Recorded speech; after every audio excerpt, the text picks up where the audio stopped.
Okay, great. Thank you very much. Hi, everybody. My name is Iron. I do a lot of Pokemon speedruns. Today I'll be doing one of the newer entries in the series, Pokemon Shining Pearl, 80% Glitchless. So this is a remake of the, I believe, 2005 or 2006 Diamond and Pearl games. This game came out about a year, almost a year ago this month, I believe. I think it was in November of 21 that when this came out. It's been quite a journey since then in terms of how this game has progressed in terms of routes. We'll talk a little bit about that as we go through here. Um, just to start things off, I'm setting my Switch system time to June 9th at 6:30 p.m. There are a few dates that work, but I'm just doing this one, and then the time is important for a few reasons, which I'll get to when we get to the run. So I'll just hit OK, go back in here, and whoops, that's the wrong file. Good start. There we go. So this, you'll see this is 90% glitchless. There is a glitched version of or a glitched route. I can't run it, I believe. I have the version I have is too new for the glitched route. You can do a version of the glitched route, but it's not the fastest version. So I will be doing the glitchless version, which is um, the completing the run as fast as possible without glitches. Okay, so we're on this screen here. So when I hit A here, we'll start the time. So we'll go in 3, 2, 1, go.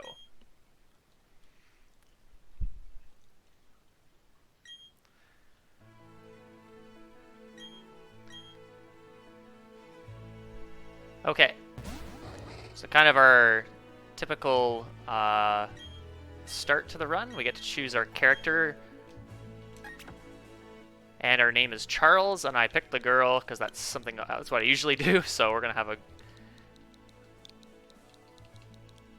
that's the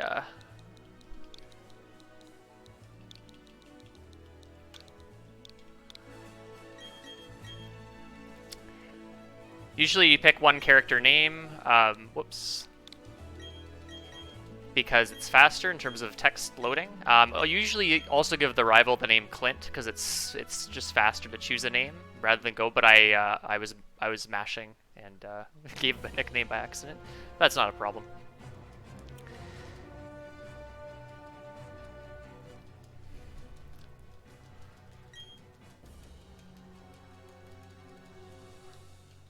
Okay, so we're gonna do a few options here to start things off.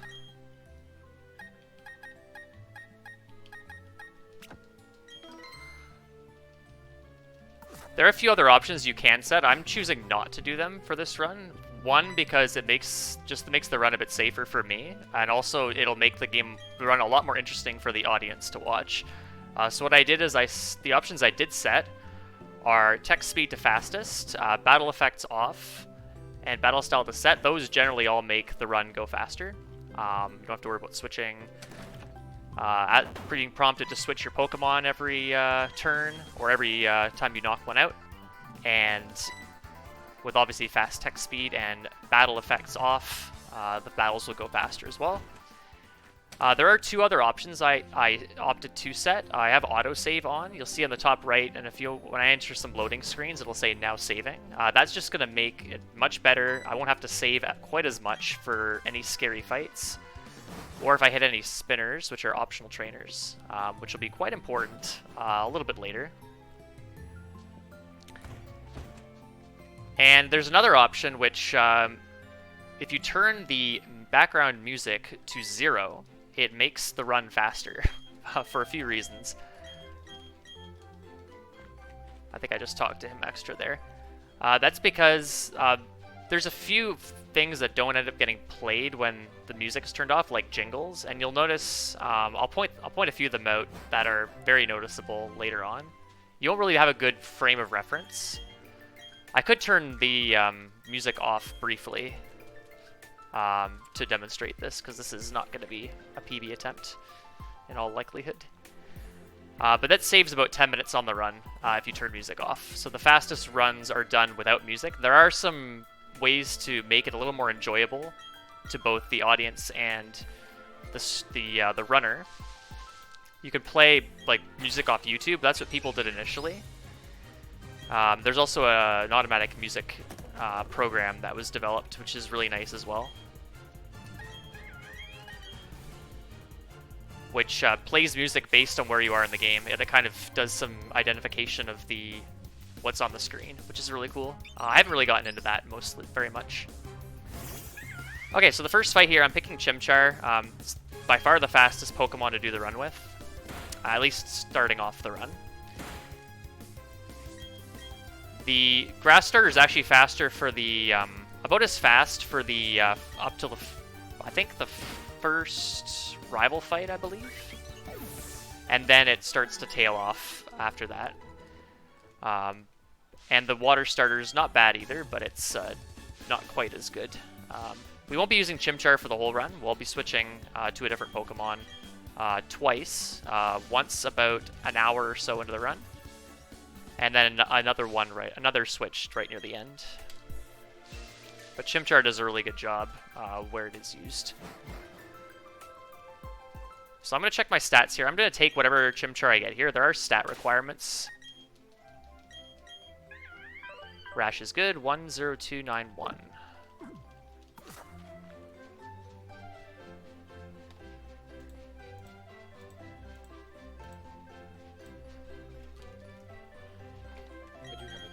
To read off. Yeah, go for it. $5 donation from Metadog saying, "Welcome back for year 2,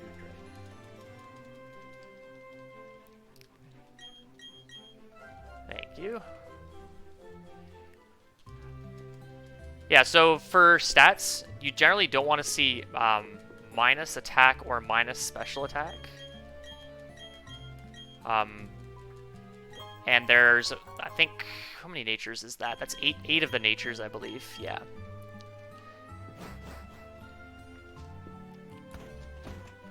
And but I got plus special attack, which is pretty good.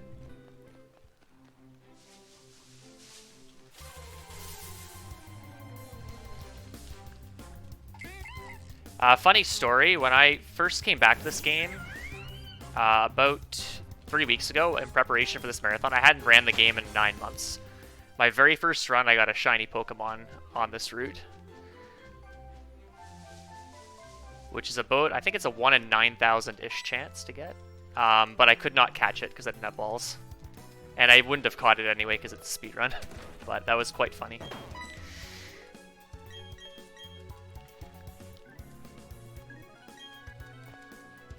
Iron, when you get a chance, if you can increase Noah in Discord. Yeah, I can do that. There's a bit of a mashing sequence here, so I'll just...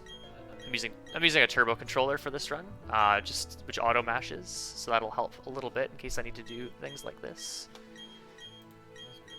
Do I sound better on stream? We'll see if they respond to it. Okay, I've cranked you up as far as I can go here.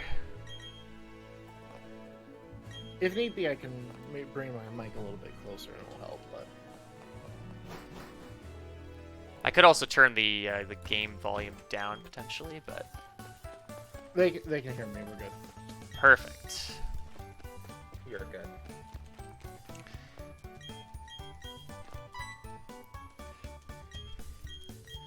But yeah, you don't want to have minus attack, low attack, or low special attack because it just makes the fights go a lot slower.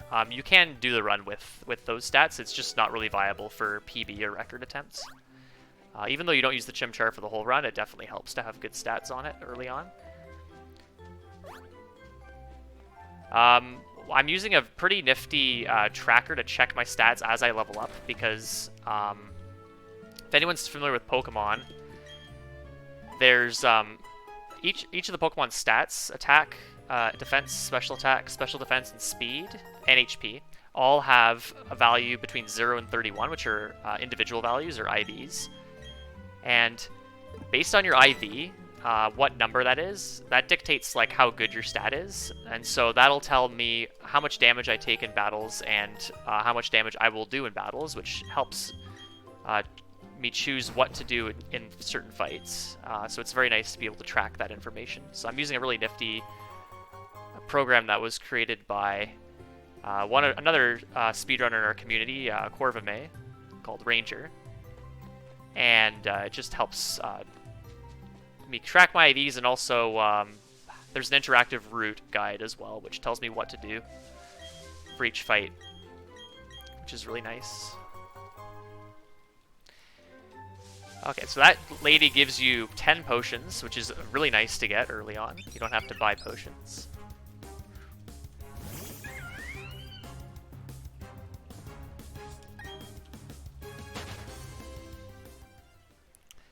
We're also going to run from all the encounters here. So if I was running the original Diamond and Pearl, I would be catching things here. The original Diamond and Pearl actually has RNG manipulation as well. So, depending on, there's a Manipulous category as well, but the fastest route is with manipulation. But you don't need to catch any HM users in this game because you have there's the on the Poke Etch, which is our sort of the interactive watch. Once you get the HM or get access to the HM ability, you effectively use Pokemon in the wild to do the HM tasks like cutting, pushing boulders, that kind of thing. So you don't have to worry about catching anything for that specifically, which is quite nice. Because you can't manipulate encounters in this, you might have to, you're kind of up to the RNG gods whether you get the encounter or not, which can be quite annoying.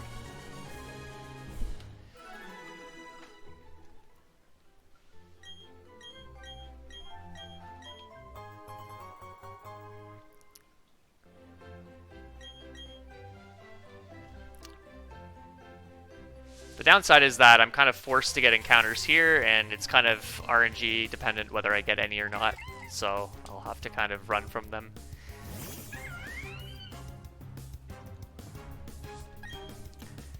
You can KO encounters for experience, or even catch them for experience, because that's a thing in later gens. But because the experience formula is different, you get experience based on your level. The experience you get is based on your level and the opponent's level, and so it's scaled. And so even if you killed a bunch of things early, it wouldn't really help you in the long run, so it's not really worth it to do it. I did say for this fight can be very scary. Because this Starly is pretty nasty. It does a lot of damage, as you can see. And if I get a critical hit, then I can die. So I'm going to heal here because it's faster, I believe. It also has quick attack.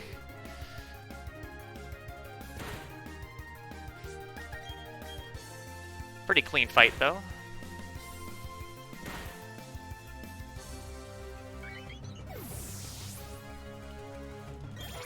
21101.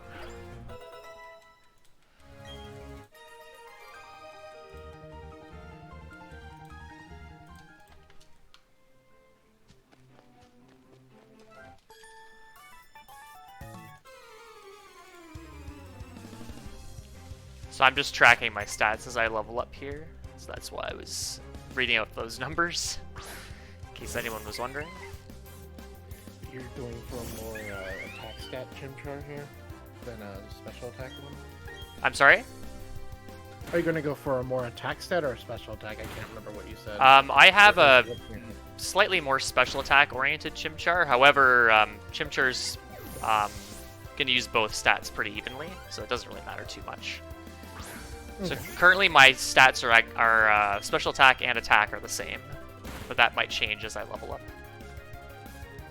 Oh, that's a so I was in Blaze and I got a crit. 1111. So Blaze means I'm below a third of my HP, so I do 50% more damage.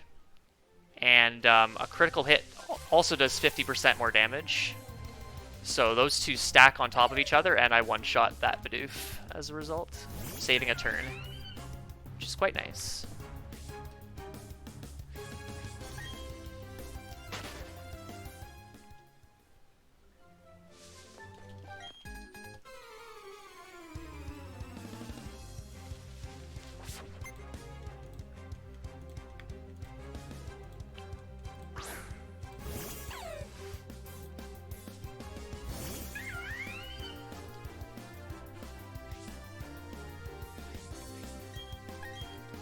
So I'm not in Blaze now because I leveled up, but that's okay. So I will be in Blaze after this Thunder Shock.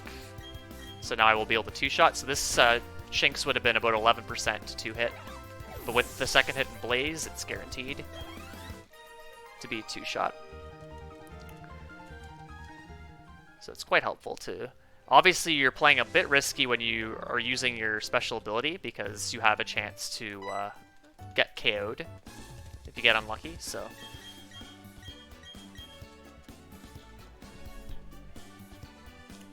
It's a pretty solid first route there.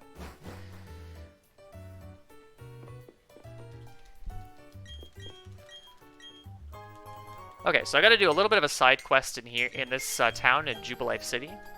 In order to get the Poketch, which is our Poke gear if you're an old school Gen 2 player.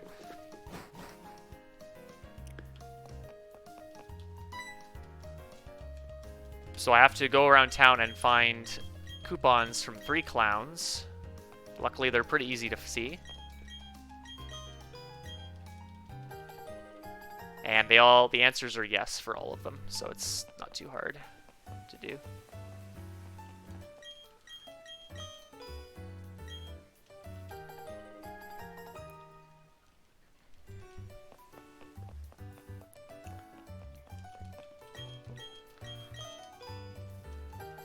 Yeah, so in terms of attacks, like special attacks versus physical attacks, I'm kind of using a mixture of mostly special right now because I've got Ember.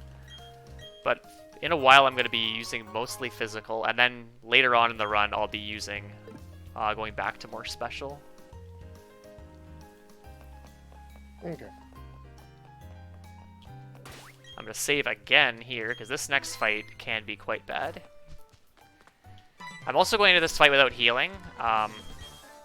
It is faster to heal in battle, and getting Blaze is nice in certain situations here as well, but I have to be quite careful with the amount of damage I'm taking.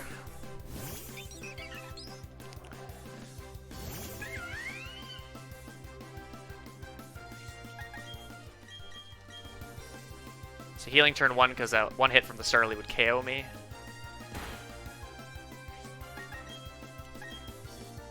So I'm keeping an eye on how many times I get growled with my attack lowered as well. I want to save Embers as much as possible, and try to use Scratch if I can.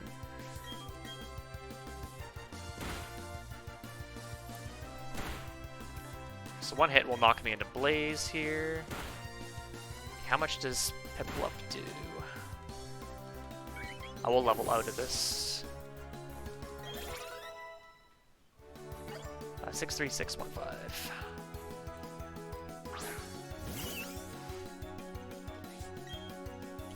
So I'm gonna... Actually, I probably shouldn't have leered.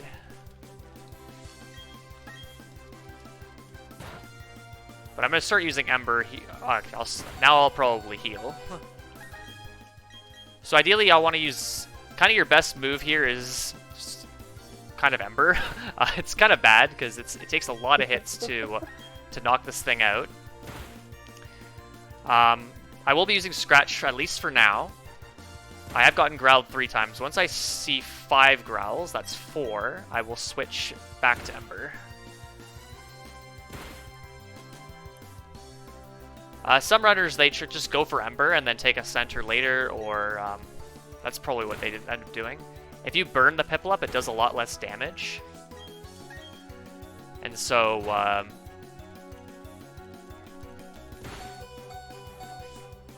I don't trust that. I think I'm going to heal. Might be able to kill from here, but I'm going to play it safe.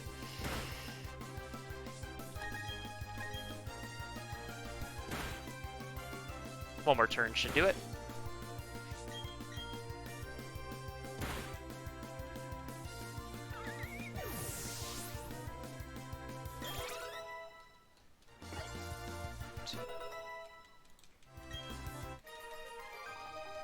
Okay, that wasn't too bad. Could have been better, but...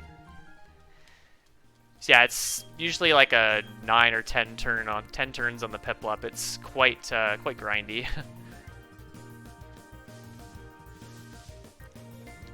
What people did, right when this game released, is there's in the trainer school, which I entered briefly before going for the Poketch. There are 2 trainers you can fight.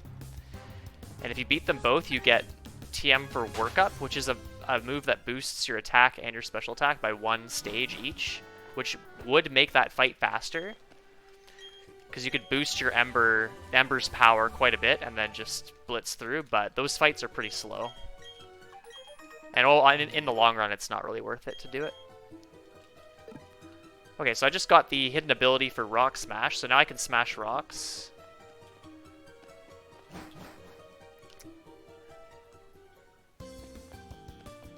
But I don't need to use a and actually, I got TMs for Rock Smash as well, but I don't need to actually teach them. Alright, so now I'm actually going to go catch a Pokemon here. This is a required catch for 2 reasons. 1, for the gym coming up, and 2, I'll be trading this Pokemon away for my next main. And it's not Geodude that I'm catching. So if you have any donations, feel free to read any, because I'll be just grinding encounters until I see a Machop, which is what I'm trying to catch here.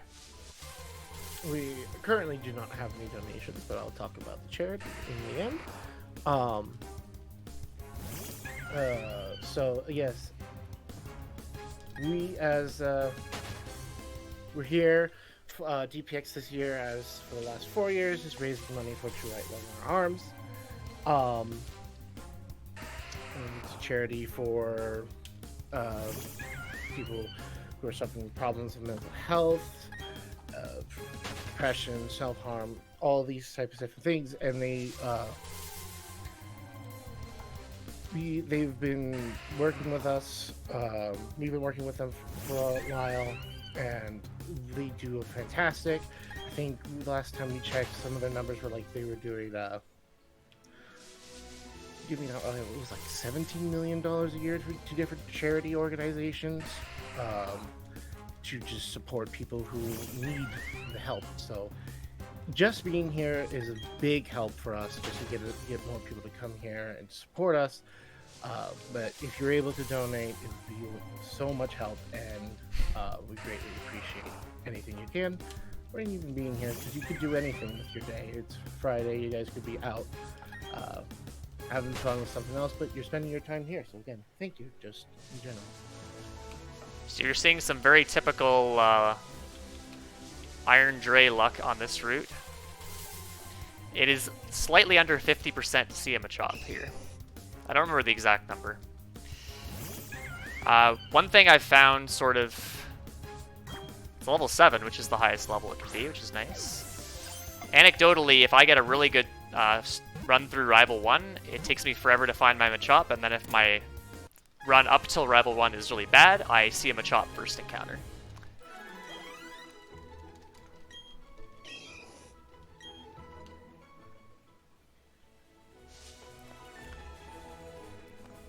But level 7 is the highest level Machop that I can get there, which is quite nice. You really don't want to see level 5. 6 is usually what you see on average. Pick up this extra super potion. It's a nice little bonus that you don't need, but it's good extra safety.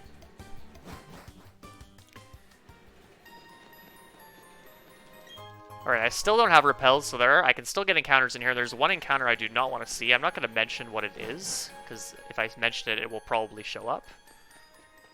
It's usually how it goes.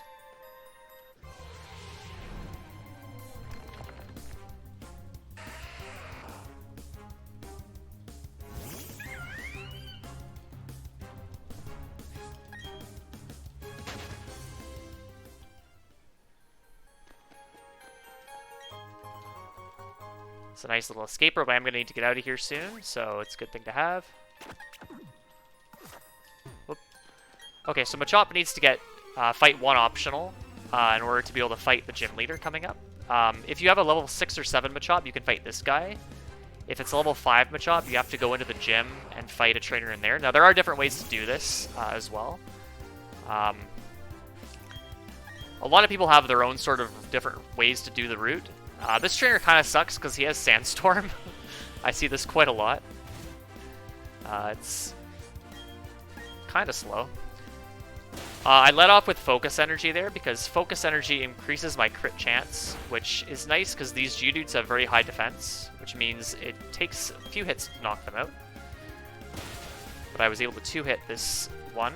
The first one was a crit, which was very helpful.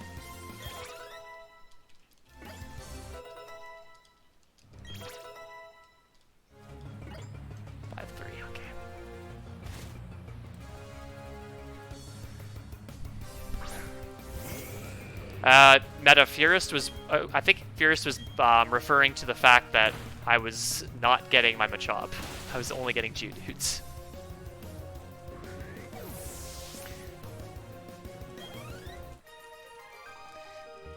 Fury is a pretty good runner of this game. So, I believe that is, he would agree that that's very unconventional to get that many encounters. Okay, so I'm going to do a quick menu here. I'm going to heal my Machop to full. And use an escape rope, which is quite nice. You don't have to run out and risk more encounters, which is quite awful. One thing you may have noticed is that my Chimchar is still getting experience and still leveling up. It doesn't get as much as if it actually participated in the battle, but it definitely does get experience just being in the party, which is something that was added to Pokemon in later gens. I don't remember which gen it started. It might have been Gen 6. I think it was 6. I'm almost certain it was 6. Which is quite nice, because if that wasn't a thing, my next main, it would be very, very difficult to train it. You would not be able to, really, at all. Alright, Rourke. So this fight, pretty standard, although he can be a bit of a troll. You saw that I learned the move Revenge, which is a 120 power move if I attack, if I get hit before using it. Actually, I should have gone for a low kick there, because I'll take less damage, but that's okay. Because I am faster than the Geodude.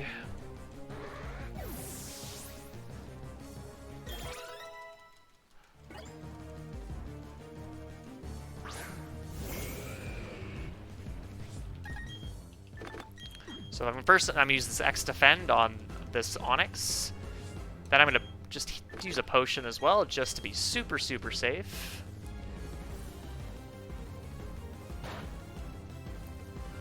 You don't have to use the potion there. It's kind of a preference thing, depending on how risky you want to play. Because Rourke's Ace, which is Cranidos, is a very scary Pokemon. Okay, didn't get the potion as well. So Rourke has at least one potion. He might have two actually. So that wastes time if he heals. I didn't see any potions there. 26048.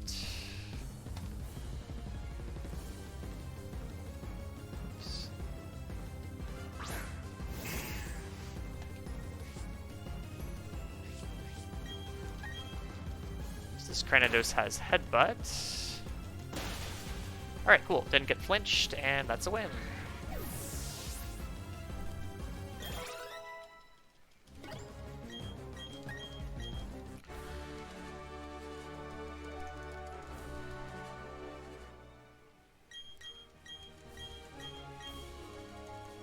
Okay, so I mentioned earlier in the run that if you turn the music off in the game, certain parts of the run play a lot faster. This is one of them. So you're seeing I'm getting a bunch of things. I'm getting the badge, I'm getting a TM, I'm getting some stickers. All this, there's no jingles at all, and this stuff just whizzes through really quickly.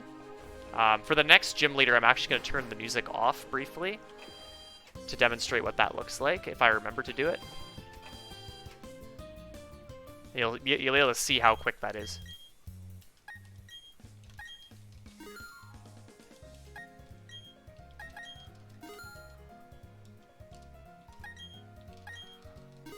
Okay, so I'm going to go shopping here as well for some potions, repels, and escape ropes. And now I'm going to be... This Machop put in some good work in the battle, and now I'm going to trade him away.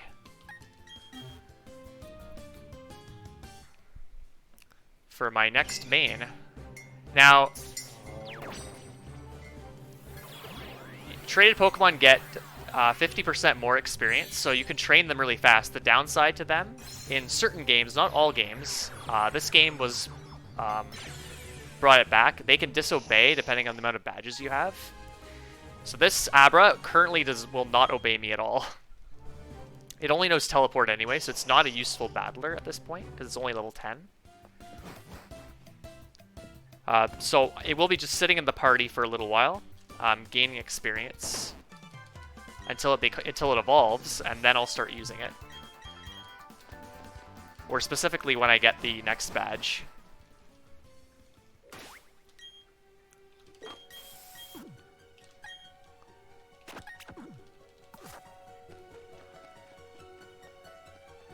One thing I also need to be very careful about, though, is getting this Abra more experience than necessary. Because the experience route is set up very precisely that if I gain any extra experience, it will disobey in one very scary fight later on and have a very high chance of just dying as a result. So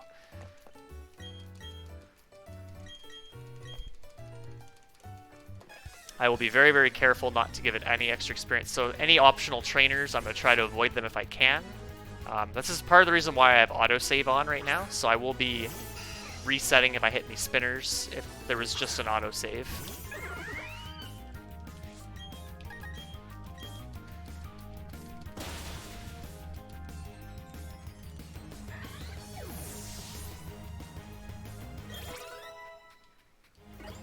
Seven, 2, 5, 0.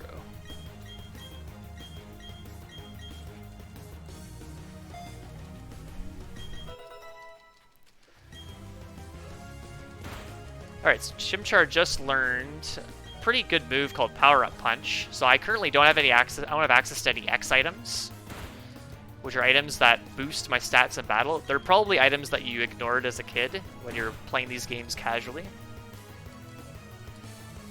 But they're very, very useful in speedrunning because they make fights go a lot quicker.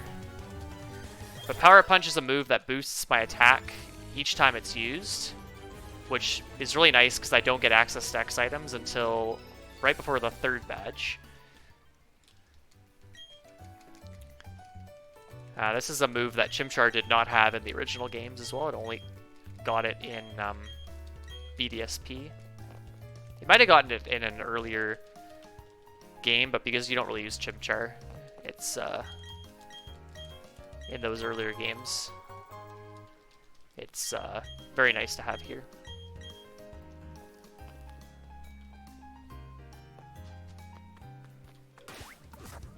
Okay, so there's a spinner.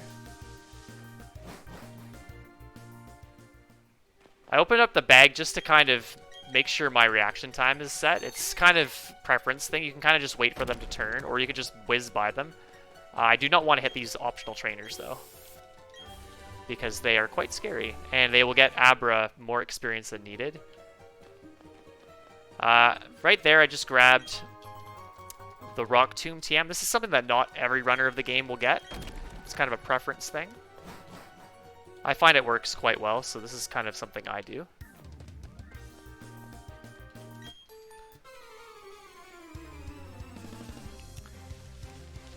So there's one fight coming up where I want my Chimchar to evolve. And the Chimchar is really nice because it evolves at level 14 instead of 16 like the other two starters. So it gets a really early evolution, which makes the which makes it much more viable for speedrunning. I got paralyzed. That's really unfortunate. Guess I just go through this. Oh no. This is fine. I'm gonna have to take the center though. I don't have a paralyze heal, and I'm gonna. I do pick up berries to heal paralysis, but I'm just gonna take the center and save them. This is not a PB attempt anyway, because I'll be turning off the music briefly, which would make it invalid for a music on run. So there are actually separate categories for music on and music off. And so,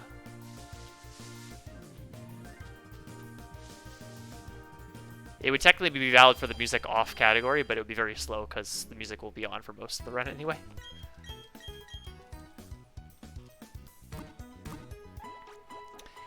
This center is not a horrible thing to take. If you used a lot of Ember PP, you would have to take the center anyway because you need roughly 6 or 7 Embers for the next section.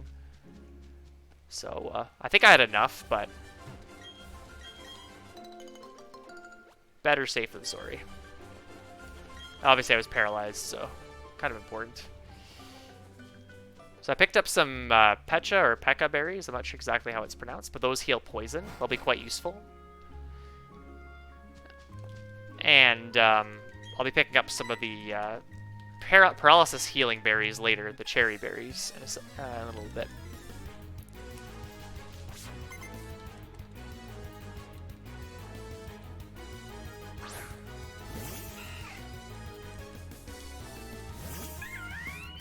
So one thing I forgot to mention is damage ranges. So that Badoo that paralyzed me, it's a 12 and 16 damage range, which means pretty much when you use a move, the damage calc formula is multiplied by a number between 0.85 and 1. So there's 16 possible values, in theory, that the damage can take. Because of rounding, sometimes it's only 3 or 4 different values. But in that particular scenario, 12 out of the 16 damage rolls were able to knock out the Badoo, and I happened to just hit one of the 4 that couldn't. So that was a bit unfortunate.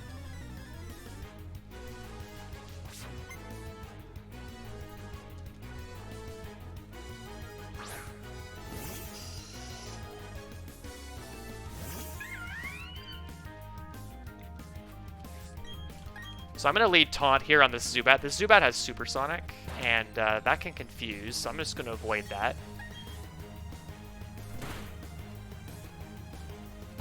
And then this Zubat is about a 40% range here to knock out in 2 hits with Ember. Nice.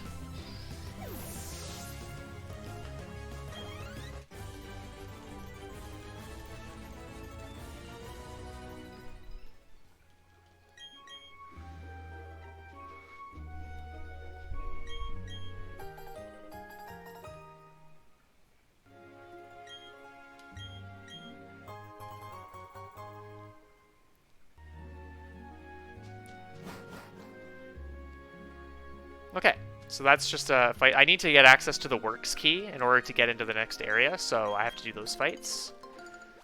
I'm going to pick up the cherry berries now.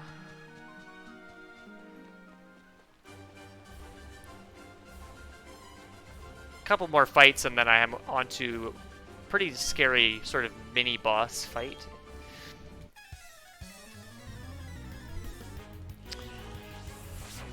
So this guy has a Glameow. This cat can be quite annoying to deal with. It can be faster than you. In my case, it is, and it can do a decent amount of damage. So going into this fight with low HP is kind of scary. It also has Fake Out, which makes me flinch, and it has Growl. So I may not be able to 2-hit here.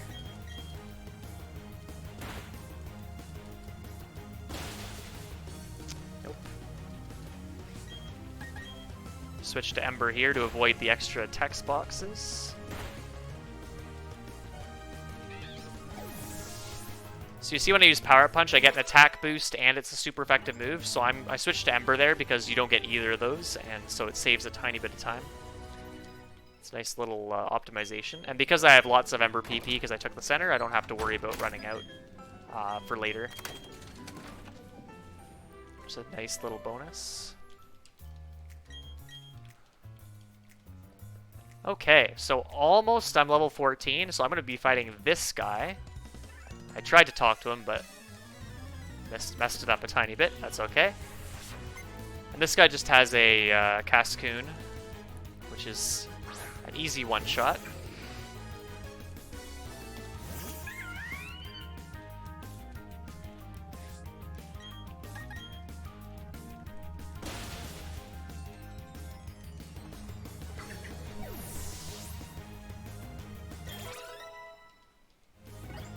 $49472.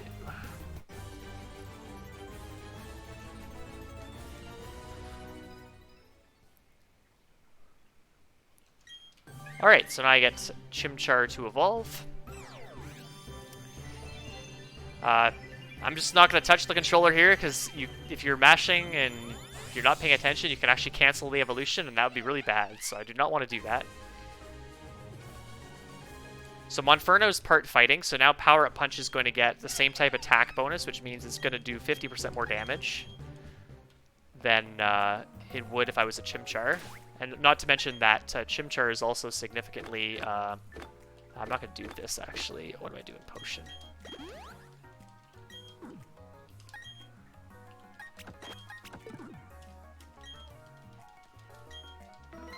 Oh wait, I didn't do something very important. Oops.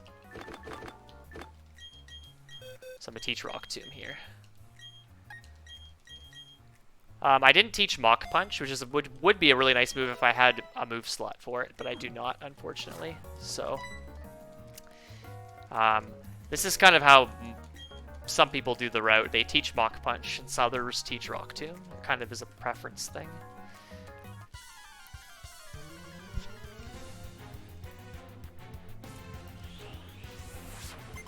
So Rock Tomb is a Rock-type move, which it's 60 power and it's 95% accurate, so it's a pretty decent move to have here. It also lowers the speed of the Pokemon it's used against, which will be used every now and then. Okay, so I got U-turn immediately, which is quite interesting. This is actually... normally you set up a little bit on the Zubat. So now this Fat Cat's going to go for Fake Out turn 1, so I'm just going to heal a little bit.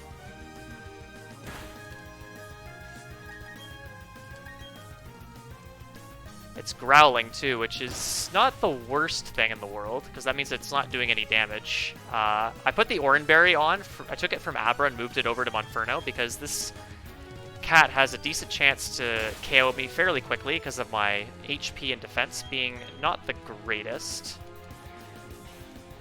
They're kind of average. It's a nice little safe play, but I'm getting a lot of growls here, which is very odd. What is happening? I mean, this fight's quite easy as a result, but... What is going on? What? What is this? Okay. 2130. That was only growls except for that fake out. Hold on. Okay, well. That didn't kill?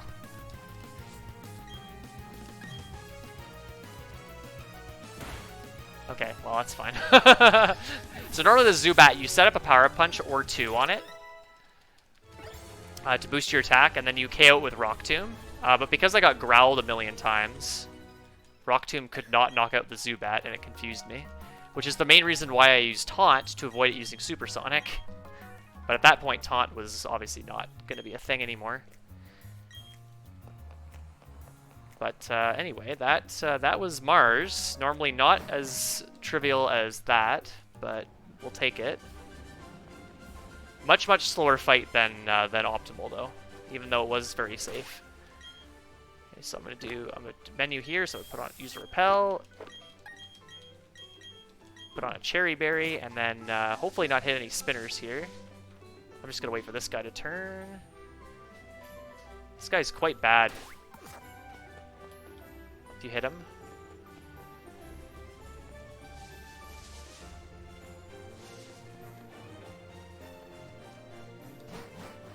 Okay.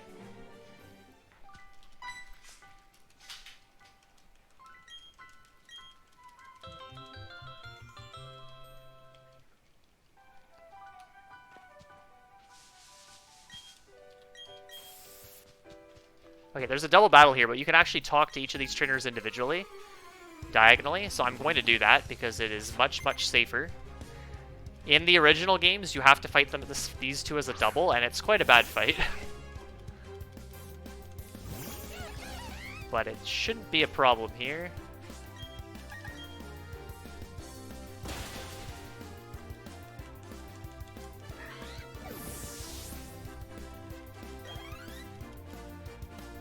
Alright, so this Beautifly, I'm going to have to use Rock Tomb on it, because I think Ember is a range. Pretty sure it is, actually. So I have a 5% chance to miss, and if I did miss, it can do a lot of damage. I think it has a flying type attack of some sort.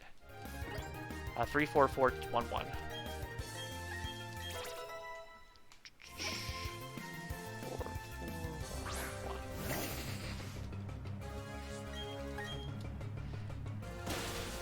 Been a bit delinquent in checking my stats, so I should make sure those are up to date.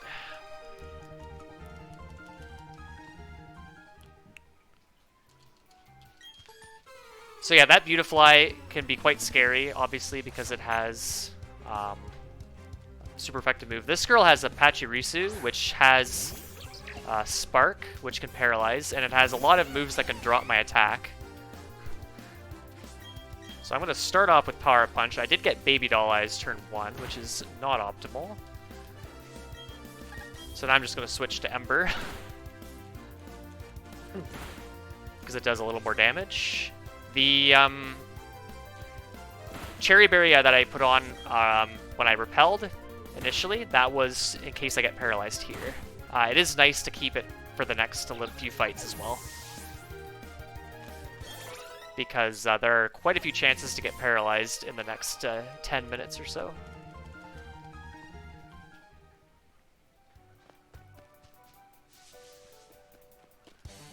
Okay, so this fight I'm going to do as a double. These trainers are not very scary at all. They only have Abras, but these Abras have Energy Ball, which is an 80 base power, or I think it might be 90 actually. Base 90, I think it's 90 base power grass move, which is not a problem for me. But this fight is extremely scary. I think you fight them individually if you're doing a big run with the water starter. But if you miss, I believe you might be using Rock Tomb on these, I'm not sure. But if you get hit by Energy Ball, it can be quite scary. Luckily I don't have to worry about that.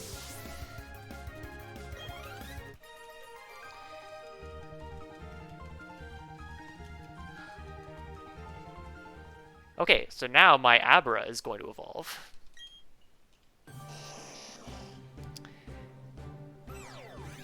So this will become my new main. But I still can't use it because the current badge that I have, any Pokemon below level or above level 10 will disobey. And this Kadabra is level 16. So even though it is a very strong Pokemon currently, and has an attacking move finally, it is still unusable.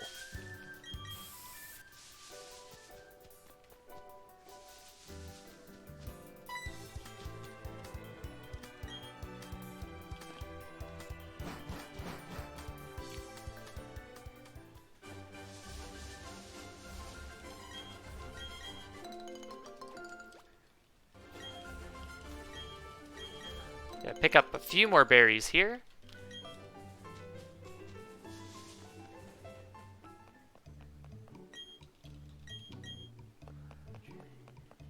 They'll be nice to heal poison and paralysis, and I can equip them for certain battles later on. You can technically skip them, but it can be a little bit risky if you get unlucky, so I'm just gonna play it safe. And I think I usually do that for my actual PB attempts still as well, so not a problem. Okay, so this gym has 4 trainers plus the gym leader. Despite this being a grass gym and me having a fire Pokemon, these Pokemon are quite bulky and I only have Ember as my move, so I'm actually going to use a purely physical fight here. I'm going to Power Up Punch once, or twice rather, on this Cherubi, which knocks it out in 2 hits and puts me at +2 attack. So it effectively has doubled my attack. 7, 6, 8, 4, 5. And that means this Roselia is a 14 and 16 range with Rock Tomb. And I got it. That Cherubi I don't believe is a one-shot with Ember, and the Roselia is not even a one-shot with Ember either, so that's actually just faster. It saves one turn.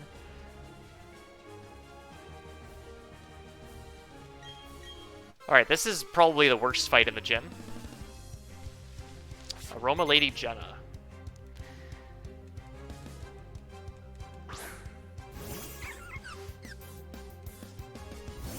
So I'm going to do something very similar here. I'm actually going to Power Up Punch on this Badoo. Even though it's not very effective. I'm going to boost my attack. Got Stun Spore, so there's the berry. Going to some good use here. So I'm going to finish it off with Ember. I could use Rock Tomb, but Rock Tomb can miss, so I'm not going to risk that. Because it could try to paralyze me again. And now Rock Tomb on this Badoo is guaranteed to kill if it hits, which it did. Very good. And then this third Badoo is a 6 and 16 range, so it's about 38%. Did not get it. Miss. That's unfortunate. So I'll have to heal that off. So Ember on all of these Badoos is not guaranteed. So this is why I'm doing this particular setup. Statistically, it's just faster to do what I did there, as opposed to trying to use Ember.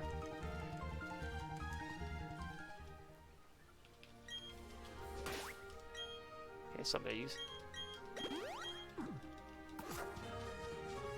So I have to use a Cherry Berry there, unfortunately, to heal. Oh.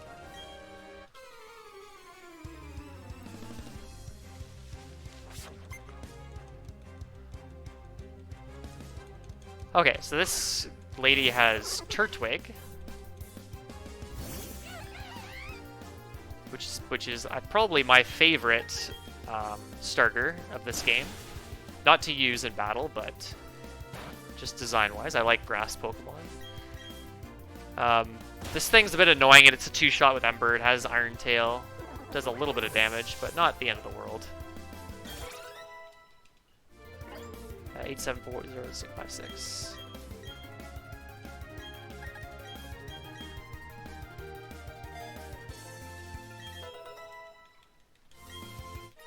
Alright, and I got Flame Wheel there. That's a really good move, so it's actually a physical fire-type move, which will complement Power Up Punch really nicely. And it's 60 power, so it's a huge upgrade over Ember. The big problem with Flame Wheel is it makes contact, and so certain Pokemon with abilities like Poison Point, like what this Roselia has, means if you use a contact move on them, there is I believe it's a 30% chance to get poisoned. There it is. I should not even have mentioned it. I love when that happens. That's okay, I'm going to heal before the gym leader anyway, just to play safe. I also have to put on a berry, Cherry Berry anyway, so not a huge deal.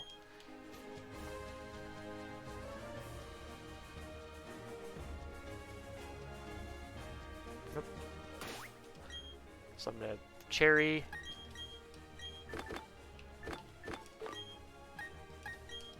I'll use the Orin, because I don't need it anymore there, and then I'm going to do... Oh, what am I doing? And I'm going to heal. Save. Doing a safety save there. It's not required, but... Pretty safe fight overall. Just going to play extra safe.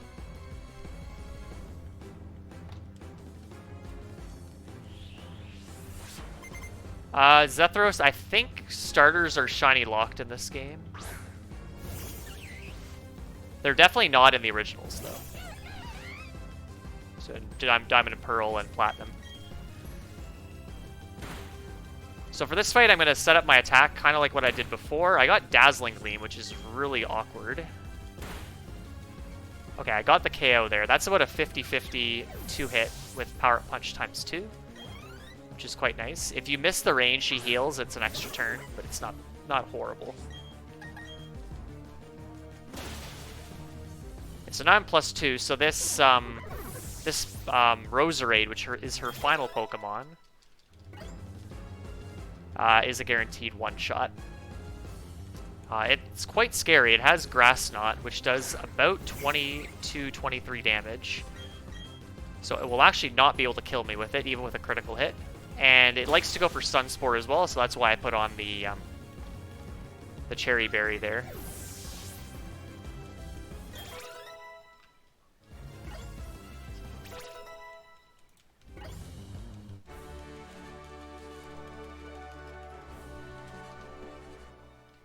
Oh, they aren't shiny locked. Okay.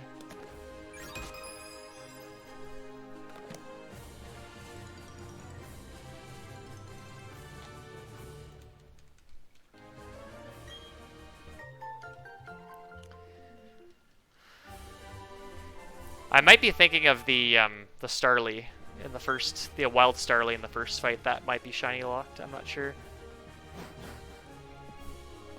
I know something is. I know at least one of them is. It feels. I feel like, but it could be wrong.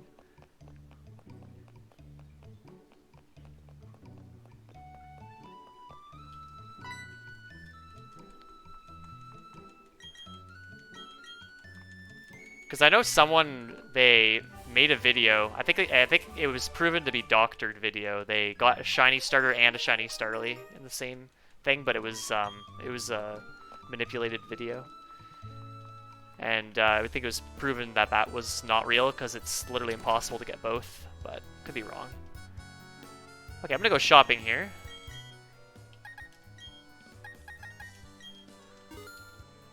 For some very, very bitter herbs.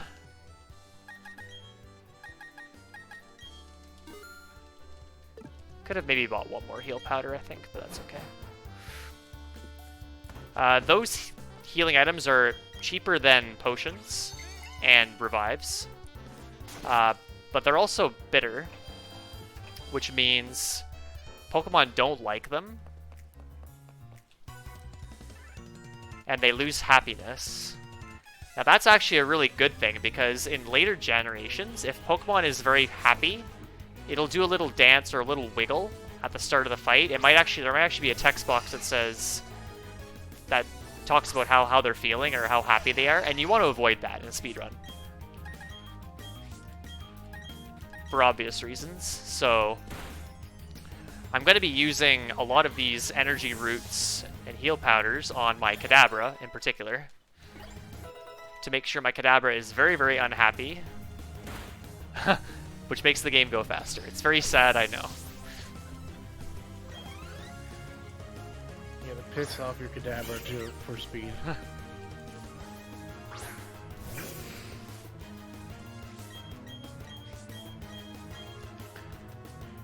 Alright, so now Kadabra can actually battle because I am good to go until level 30 right now in terms of friendship. Or, sorry, disobedience. So this Kadabra will stop disobeying when it hits level 31 now. And this Kadabra is a bit of a monster. So it has the same stats and nature every run, which is really nice for routing, because you don't have to worry about accounting for different IVs. So it has a quiet nature, which is plus special attack, minus speed.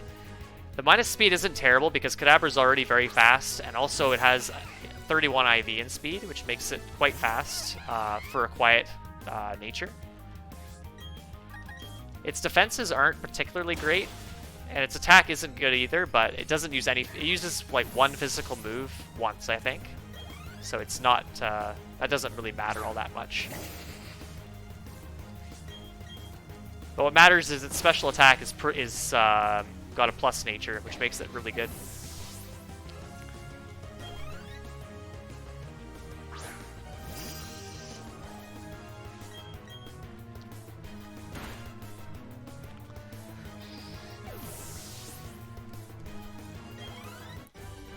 But I will be using Monferno for a little bit more here. I'm kind of using both of them at the same time. I mentioned that Kadabra will disobey when it hits level 31, so Monferno will actually have to do some battles.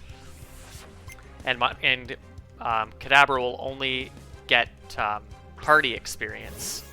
So kind of like, I think it's half, maybe it's 2/3 experience being in the party. To avoid hitting that experience threshold. And in certain situations, I'm actually going to put Kadabra in the box, so it doesn't get any experience at all, which is quite important.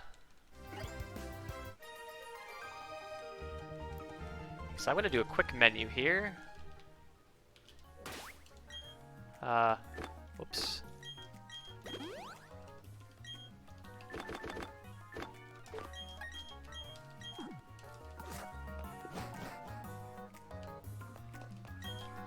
Okay, I should have maybe saved for this fight, but it'll be fine. I'll play it safely.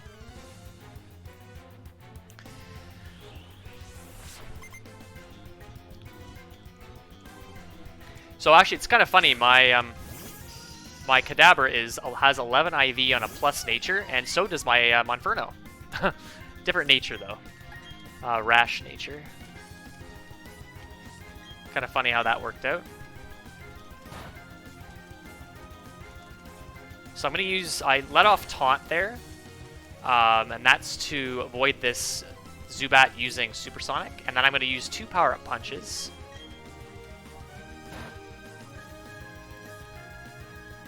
This Zubat has Poison Fang. I do not want to see, okay, I did not see Poison the second time, which is really good.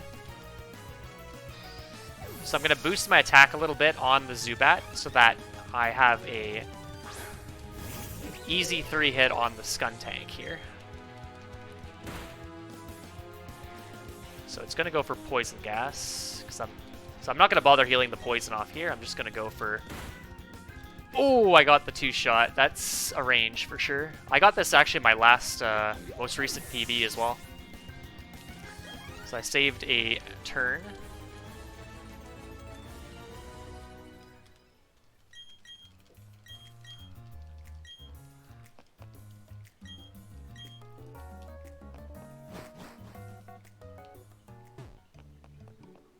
But the poison I got from the Zubat was much worse, because that's very... I wonder what it's called. Is it called very bad poison or whatever? But it's like toxic, so it does more damage each turn. So you want to heal that off as quickly as possible. But the regular poison from the Skuntank is not nearly as bad.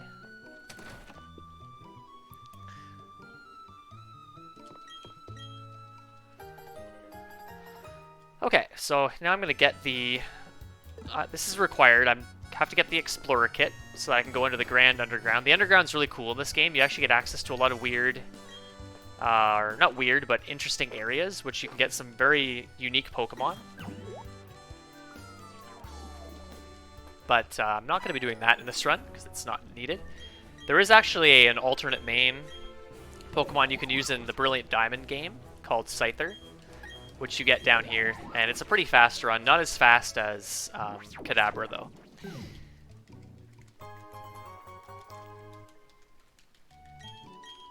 But you actually go to the underground, get your Scyther before doing the gym, and then use Scyther in the gym, which is quite interesting. Okay, now I have to get the bike, and the bike's really nice because you get to move faster. The bike in this game is really interesting to control. Oops, I said no.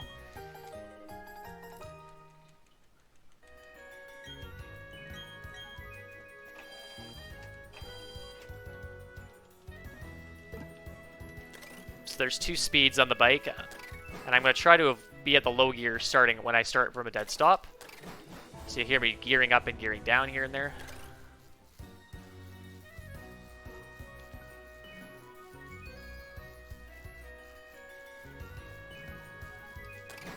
Okay, good. I'm very iffy in that section. I always hit trainers, so that's a good reason to have autosave.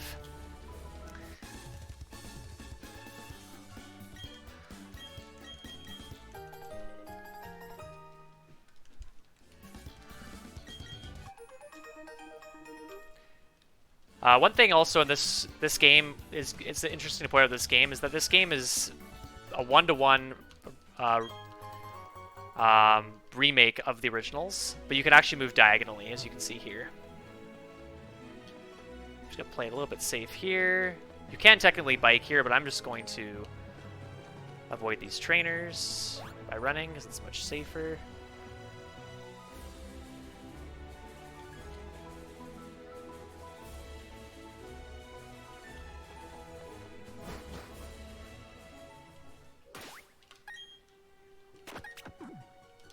Whoops. Okay, so we're gonna put on a Cherry Berry on Monferno.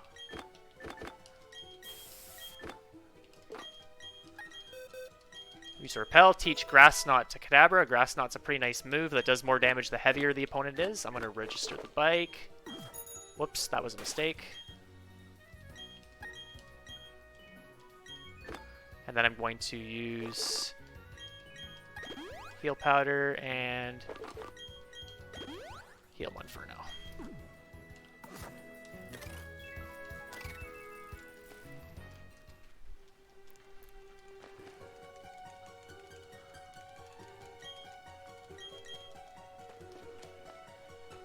Alright, so this guy here is Cyrus. He's kind of the big bad boss of the evil team. But we'll be seeing a lot more of him later on.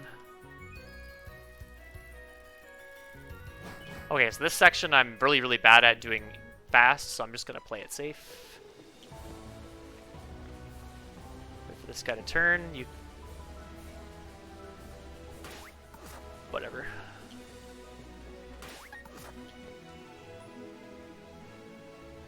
If I hit either of these two trainers, I do have backup options to avoid disobedience, but would prefer to avoid it if I can.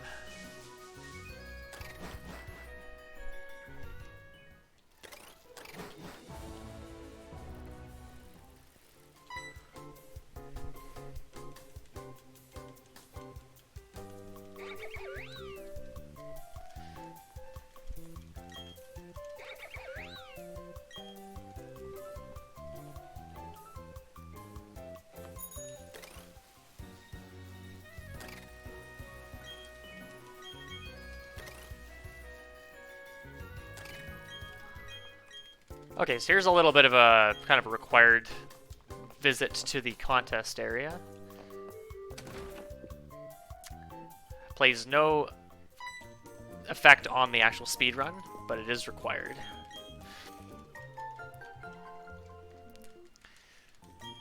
So coming up, it will be the next rival fight, and this fight can be quite scary, so I am going to save for it.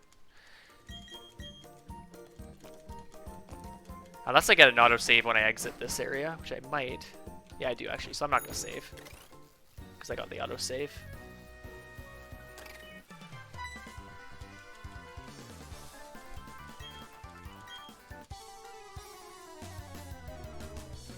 Okay, so I'm bleeding Kadabra here. But Kadabra does not fight the entire fight on its own. I will be using Monferno a little bit. So first off, I'm going to use Kadabra on the Starly. Nice and easy KO. Next up is Prinplup. This is a 3-hit. There are a couple different ways to do this fight, depending on the experience route you choose for your Kadabra. Oops, I used the wrong move. I used Teleport.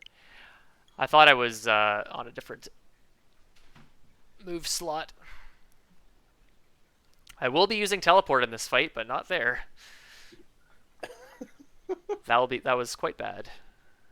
So I specifically need Kadabra to kill Prinplup. Monferno, I don't believe can.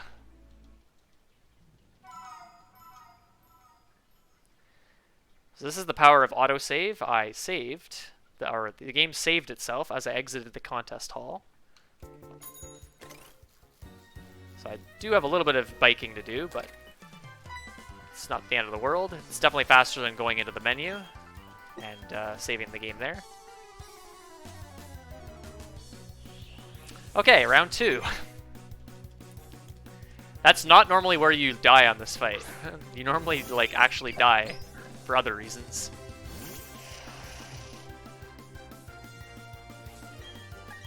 Yeah, I don't think Monferno can beat Prinplup until it turns into Empoleon when it becomes a Steel type. Yeah. You get the damage bonus with. There actually is a route you can do with just using Monferno the whole run, and you would obviously have to fight Prinplup with Monferno, but you would be setting up on the Starly with Power Punch to do that. So I'm going to Grass Knot turn 1. It's going to Stealth Rock here, so I'm going to go ahead and Grass Knot it again.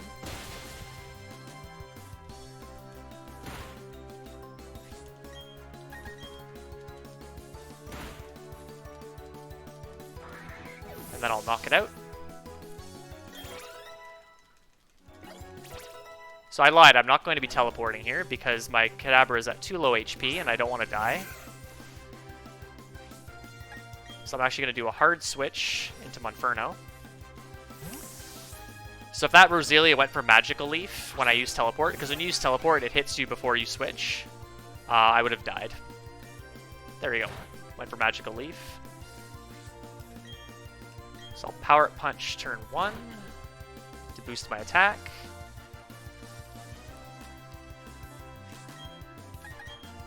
And to Flame Wheel. So what this does is this, if even if I use Teleport or whether I do a hard switch, Kadabra is going to get the full experience as though it actually knocked out the Roselia. Kadabra can actually knock out Roselia with Confusion, but it is a range. Did I do something wrong here? I feel like that Kadabra, that Ponyta should have died.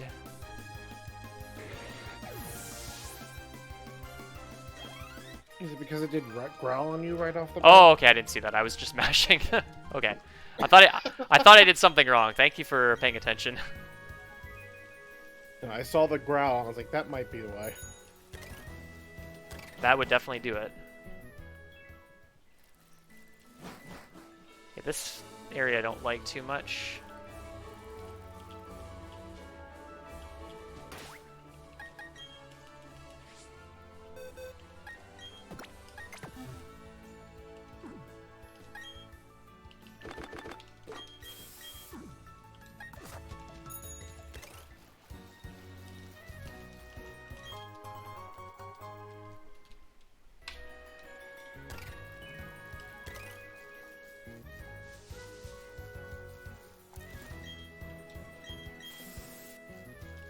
So I'm putting Kadabra in the box, not for experience reasons, but because there are double battles that are going to potentially be coming up later, which you can just avoid.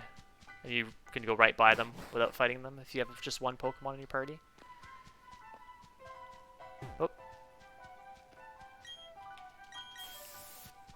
Wait, the game doesn't force you to fight 1v2?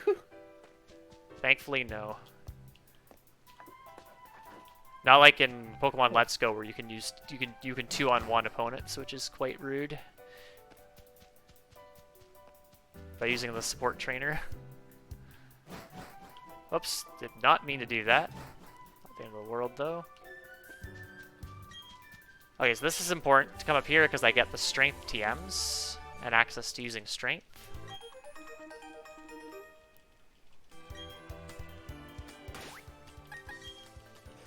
Okay, Monferno's HP is looking good. Whoops.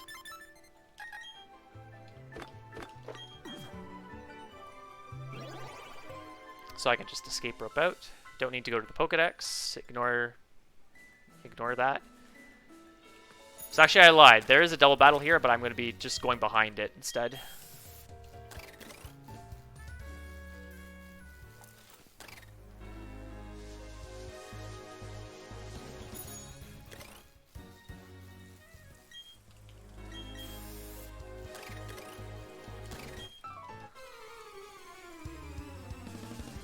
Okay, this route's not too bad. There are some very strange fights here. So it's always raining here, which kind of sucks for Monferno because this fight would be quite a bit quicker. Be like a turn faster. Maybe even 2 turns faster if it wasn't raining.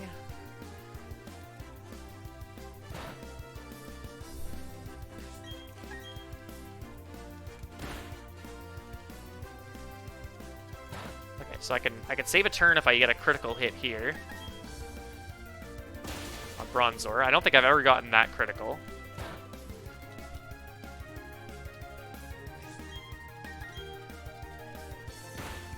One thing that I am trying to keep in mind here is I want my Monferno to have a pretty low HP, kind of middle of the ground HP. Not very high HP and not super low either. Because there's a fight coming up where I want my Monferno to die on purpose, and it needs to have a certain amount of HP, so it needs to be sort of a sort of mid-tier HP. So it's actually got good HP right now.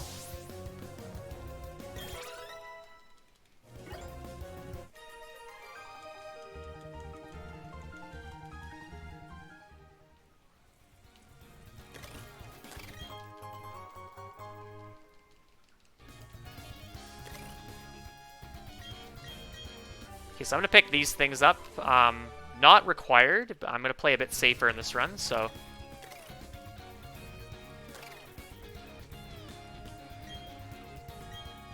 yes. Wait for this guy to turn.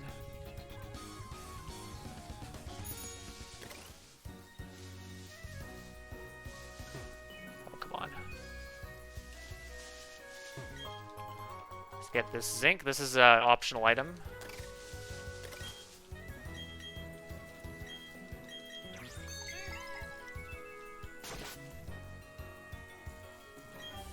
And pick up Shockwave, which is a very, very nice move to have for Kadabra.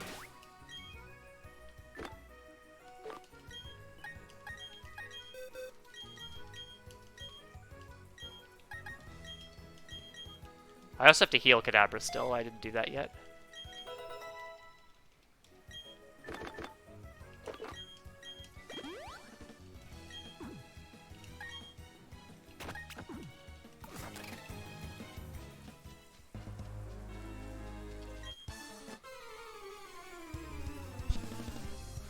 Okay.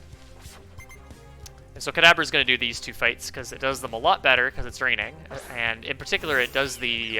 actually, both fights have very scary Pokemon for Monferno. So this Glameow is a 1 in 16 range. Unfortunately, I missed it, and I got the worst possible move, which is Fury Swipes. That is so bad, I'm actually going to heal.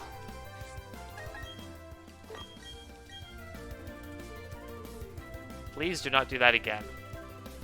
Aerial Ace is only marginally better.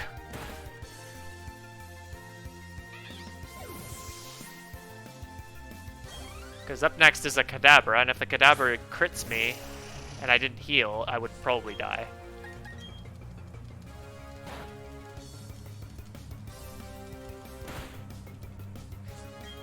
And obviously this Kadabra would be quite a nightmare to deal with Monferno.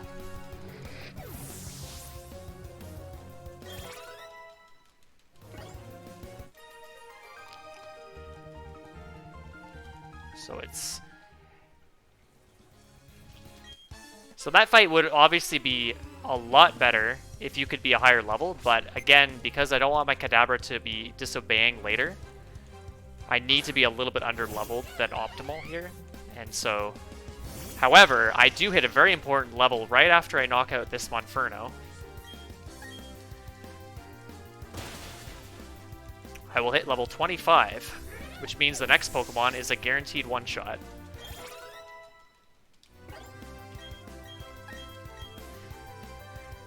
So this Gyarados has Waterfall and Bite. Both will KO Kadabra from full. Whoops, Water Shockwave, not Grass Knot. And this is kind of a very strange wall the game developers put in the game here, because the rain boosts water-type moves by 50%. Gyarados is already a really strong physical attacker, and Waterfall is a very strong move. So that is pretty bad in general here. Okay, so we're gonna go shopping and make sure my notes are up. Make sure I know what I'm buying. I'm doing things a little bit different here because I picked up a few extra items.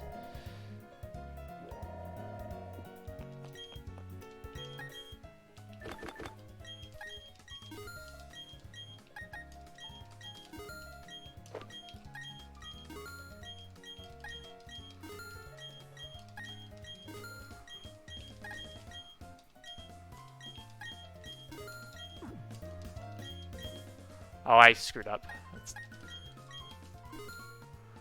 If I screwed up, I mean I forgot to sell something else, but I could do that. I could do that later.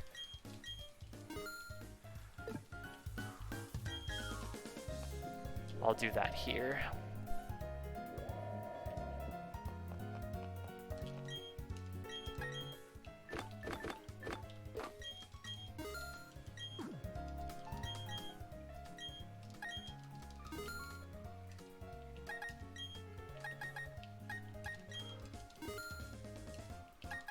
Whoops.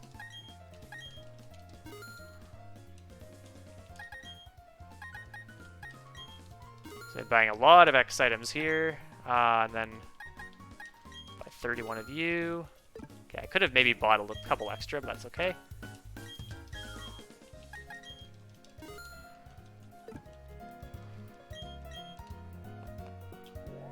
And I bought a calcium.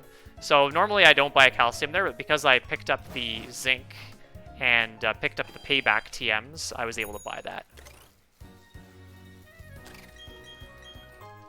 Alright, so picking up a very nice item called the metronome here, which I'll talk a little bit once I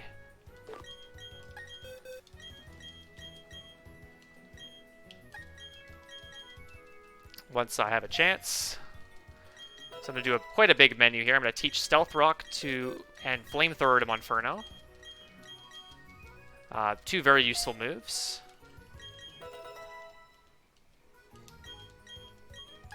Teaching Psychic, which is an extremely nice move on Kadabra. I'll get rid of Teleport.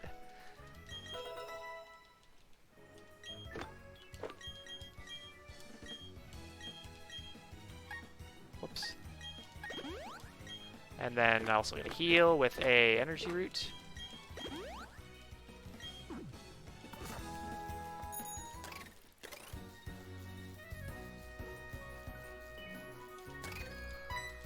Alright, now my favorite gym.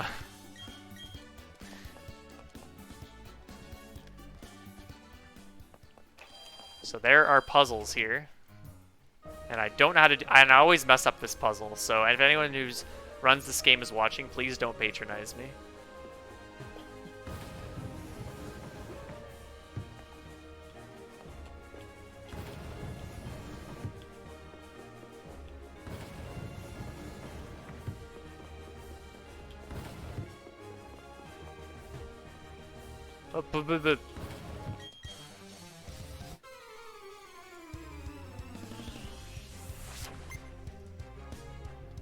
So there's a fast way to do this. I always do like one or two extra moves, but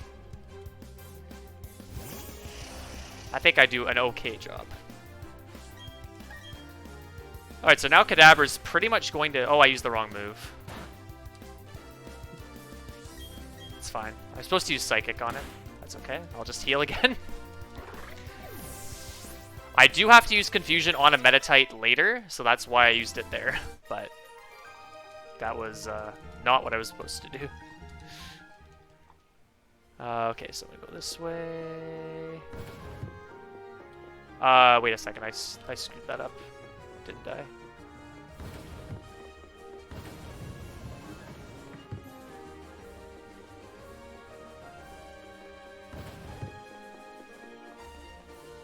Oops.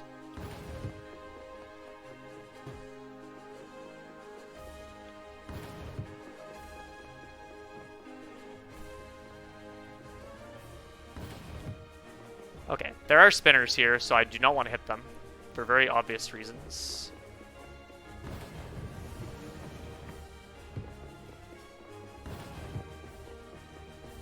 I think I did that wrong as well.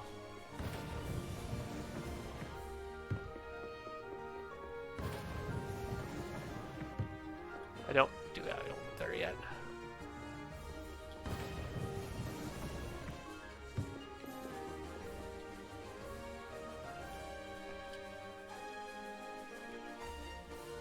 So if I hit any of these optionals, my experience gets all messed up, and I will lose. I will probably have to risk. Okay,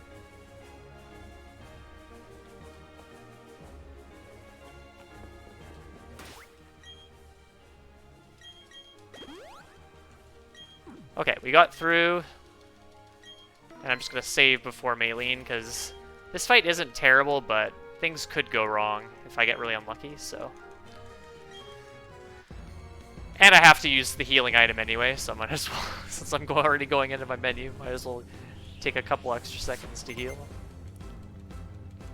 So I actually have an extra Psychic PP now, so I'm actually just going to Psychic this entire fight. Instead of using Confusion on this Metatite.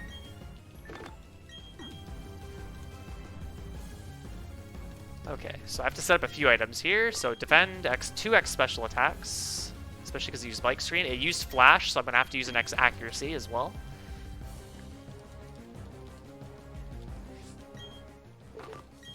So ideally it uses Flash again, because then it, or Bulk Up, that works too.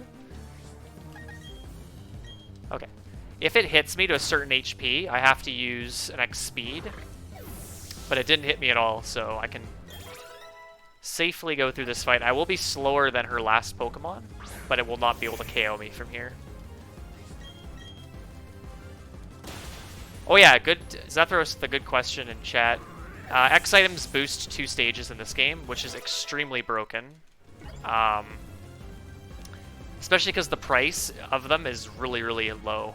So if anyone's played Sword and Shield, X items are much more expensive there, and they boost 2 stages. I got crit! No. So, crits ignore the defense boost, so that's the only way you die there. It can also just not go for Metal Claw at all. It can go for like Bulk Up or something. Oh boy. But when it used Flash, Flash dropped my accuracy 1 stage. So I was actually at +1 accuracy when I used the X accuracy. So if it flashed me again, that would have made my accuracy at effectively neutral, which is perfectly fine. I don't need boosted accuracy in this fight because my moves are already accurate to begin with. Well, that's actually never happened to me before, I don't think. I've never died from full to Maylene.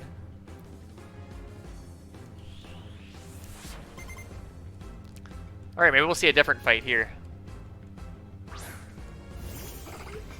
I bought way more X items than I need for the run, so if I have to use the X speed, it's not the end of the world. So lead X speed. It almost always goes for light screen, so you have to go for 2x special attacks here. You could technically skip 1 if it didn't. Okay, so I got Flash turn 2. Okay, I got Drain Punch, which is not great. However, my HP is still good, so I'm going to use an X accuracy. So ideally I want to see Bulk Up or Flash here. I got Drain Punch again. So I'm actually going to use the X speed now. Alright. So now I'm faster than the Lucario, so I cannot lose.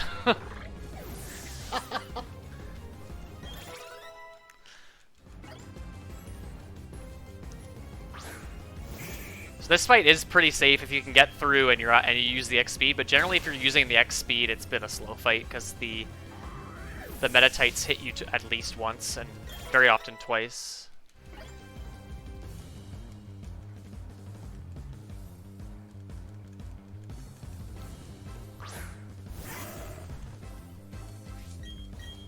See ya.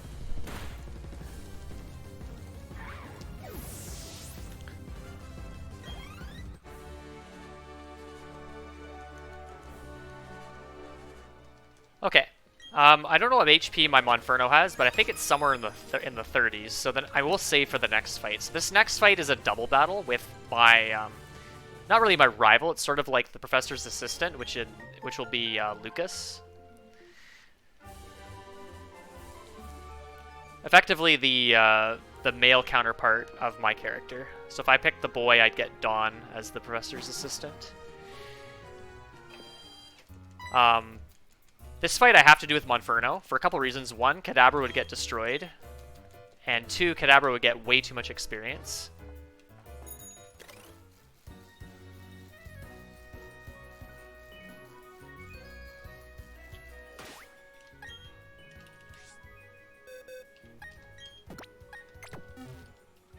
Oh shoot, I messed up. Damn it.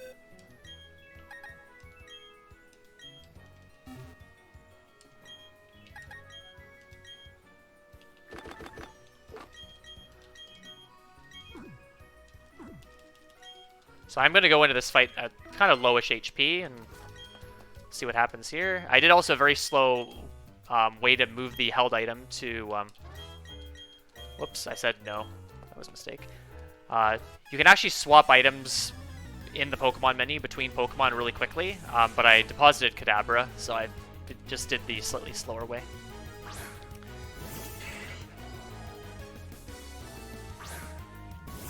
Alright, so this fight, I'm going to Flamethrower everything.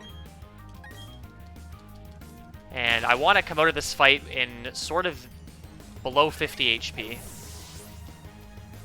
Mid 40s would be excellent.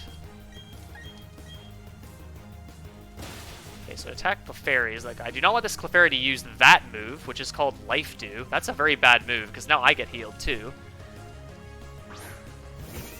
I kill Stunky next, right? Okay, so I'm going to trust that this Dustox is going to hit me now.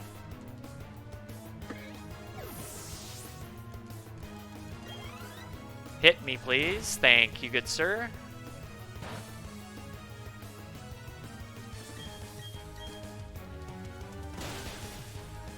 So yeah, so now my HP is fine. I should not see Life Dew. If I do, that's very odd, because the Clefairy is at kind of full HP. Alright, this is perfect. Some people actually hit the Clefairy with Flamethrower to stall, so that they end up hitting you, which is quite funny. You can actually hit your rivals, but don't need to do that here. I do have a pretty inconsistent backup that I can do if my HP is too high coming out of this fight, but I'm glad I don't have to go for that.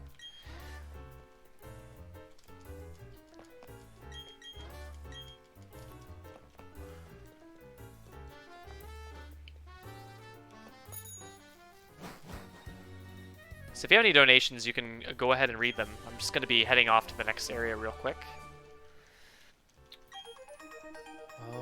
Nothing new at the moment.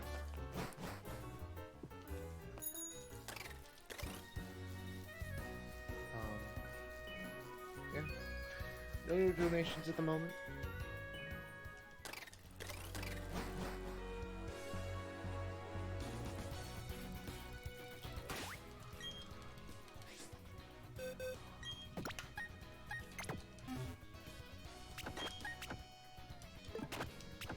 Oh yeah.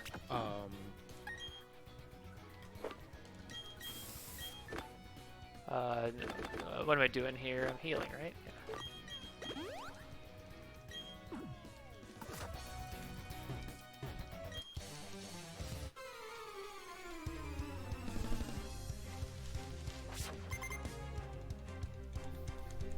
Okay, so now I'm going to be using Kadabra pretty much almost exclusively for the next bunch of fights.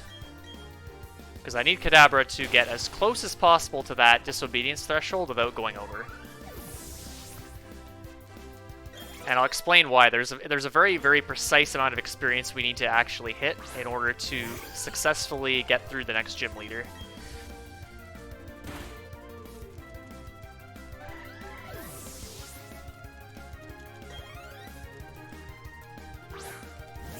So I didn't talk about the metronome. So the metronome is an item that you hold when you use the same move in back-to-back turns. It does 20% more damage each time. So this Kadabra, it was at 40% more damage than it did initially. So there is a chance to hit that Kadabra, or one hit that Kadabra there, but I did not hit the range.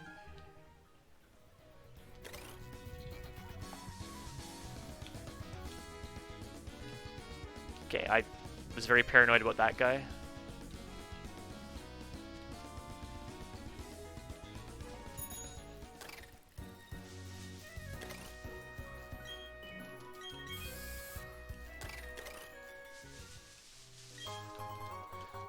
I guess I'll talk about like some of our stuff. Well, if for everyone who's here, if you want to see more of the content that we do here at and like such as with DPX, we do have our all of our social stuff. We have our Discord server and Twitter.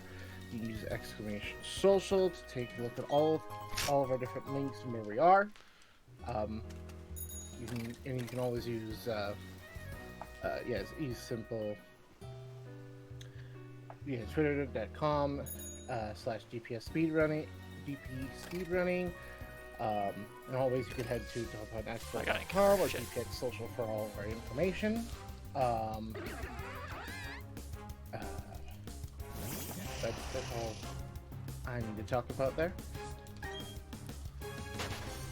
Alright, so we got a bit of a preview there of what the next gym leader is going to have, which is a Floatzel.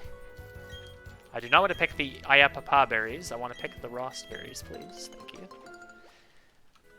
I dropped my repel a bit early there, so that's why I got an encounter. I should have kept it going, but it's not the end of the world.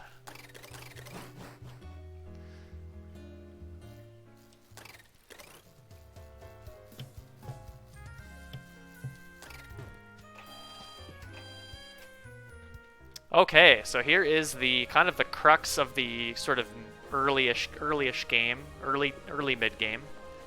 Whoops. And it is this gym.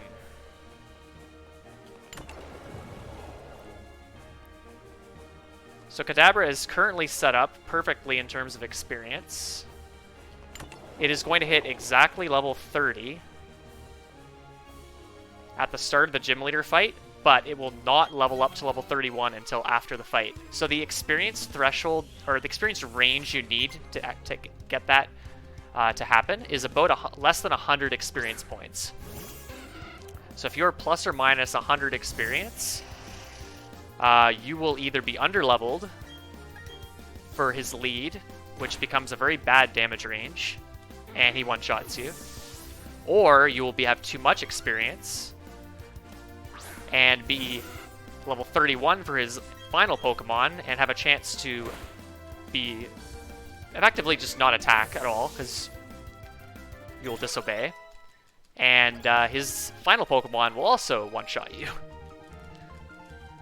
Fun times. So there's a lot of work was done to kind of make this fight work out this way, this experience route work out this way. It was quite interesting when this was being routed.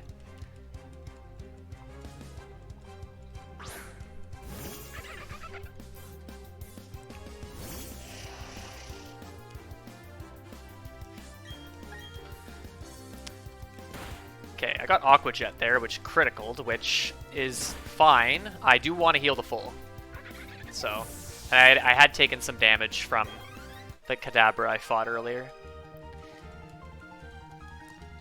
So that is fine.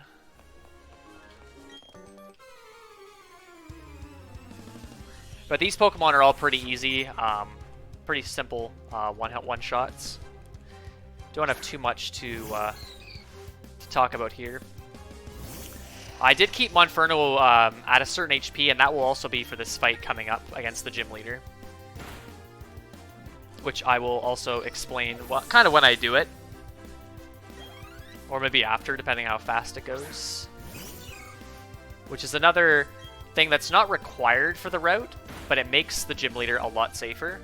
And it already is a pretty dicey fight to begin with. So...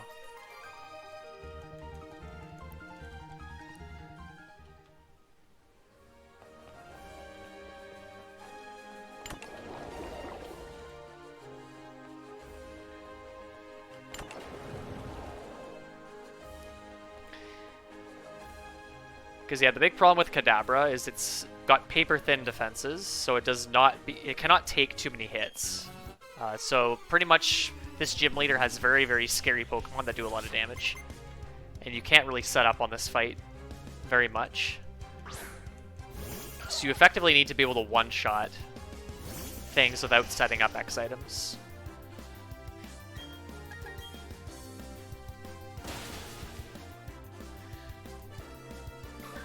You also noticed I picked up 2 calciums already. Actually, technically 3. I've used 2 of them already. But those calciums are also extremely important for this gym leader coming up. So what a calcium does is it gives you... it effectively boosts your stat. So the calcium effectively adds a couple IVs to your IV total. I think it's... Yeah, 2.5 IVs on average. So you see I hit level 30 almost exactly here.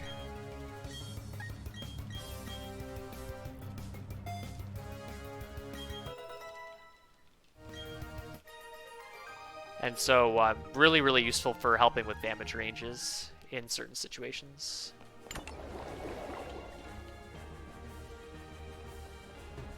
Come on. Okay, so I'm going to use an energy root on you.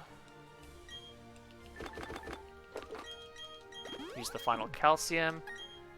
I'm going to actually set battle style to switch here for this fight. And I'm going to save.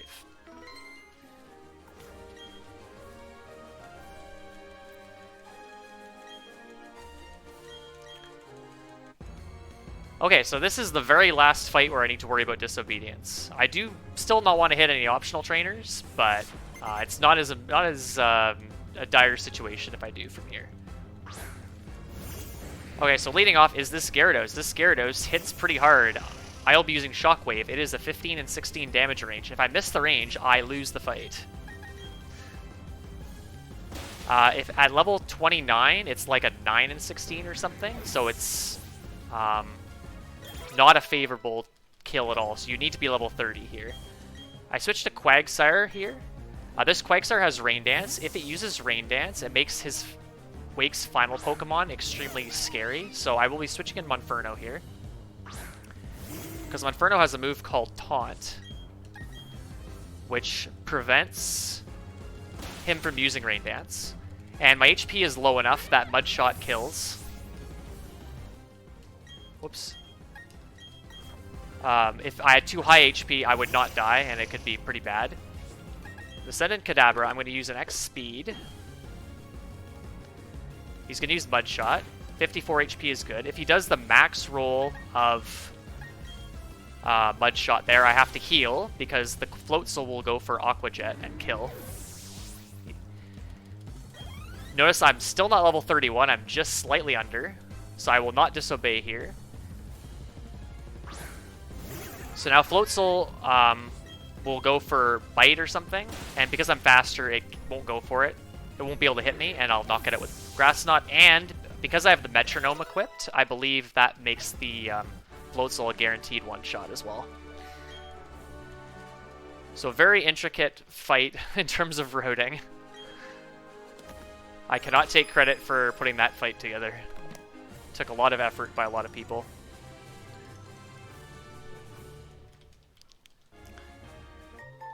And most importantly now, Monferno is dead.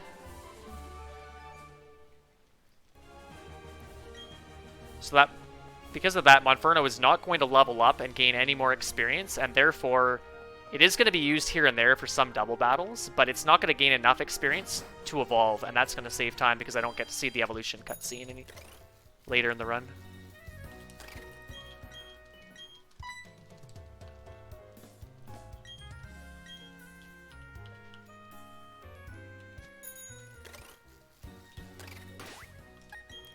Okay, so we're going to...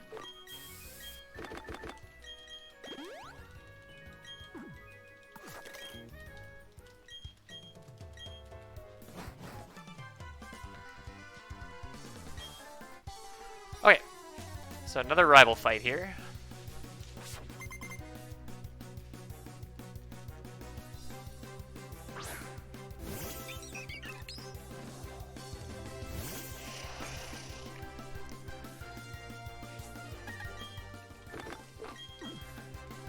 Okay, so it has a Quick Claw, which is annoying because it does damage. But that's okay. I can just heal that off later. I go for Shockwave there, even though I have other moves that are neutral damage that kill, but very importantly, I'm actually very tight on PP for both Psyshock and Psychic. And also the Starly has Double Team, which increases its evasion, so it's kind of like the reverse of, or the opposite of accuracy.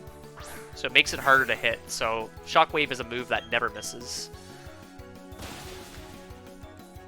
I also picked up Psyshock. Psyshock's a really interesting move. It's a move, normally moves, if it's a special move, like Psychic, the damage dealt is based on Kadabra's special attack and the opponent's special defense, but what Psyshock does is it uses the opponent's physical defense with Kadabra's special attack to calculate damage.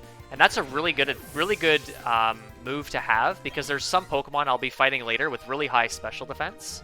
And so having Psyshock is a really nice move to have for that, because you do actually do a lot more damage with Psyshock, despite Psyshock being weaker in terms of base power.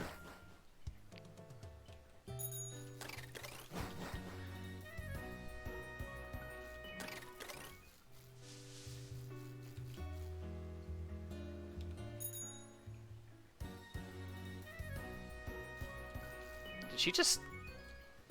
she just, like, spun, quick spun. Okay, if I hit her, it's not the end of the world, but... it's, because I do have to pass her again later. But, I'd prefer not to hit any optionals because it's slow.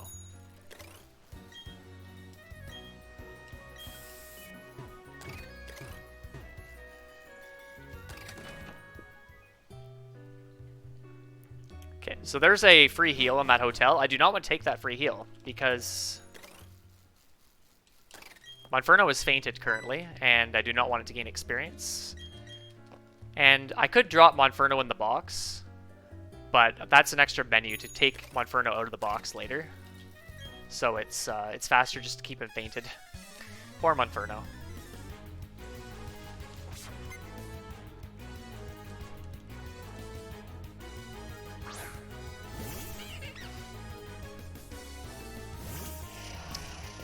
I think one of our community members, Wartab, came up with that idea when this game was routed initially. Could be wrong though.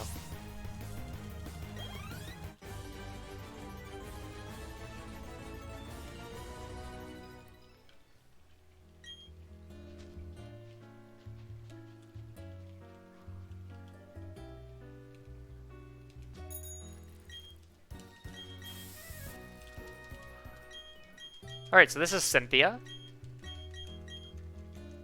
She's the champion, spoiler alert. We'll be seeing her a couple times.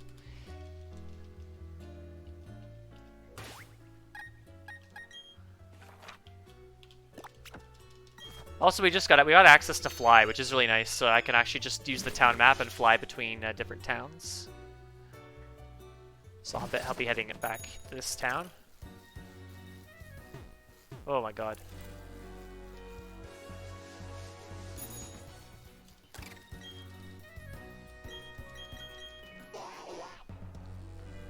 So coming up is the infamous fog route. So this is a route, in the originals it actually was fog. In this game it's like misty terrain.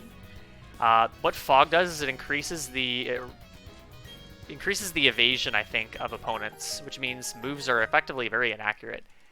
In this game, it's misty terrain, which boosts fairy-type moves, I believe. But,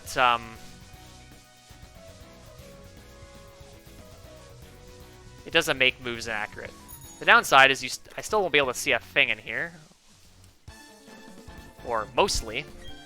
You can barely see, depending on your, I guess, your monitor and your display settings. You can barely see spinners moving around here. So I'm going to be paying close attention to what's going on screen for the next few minutes.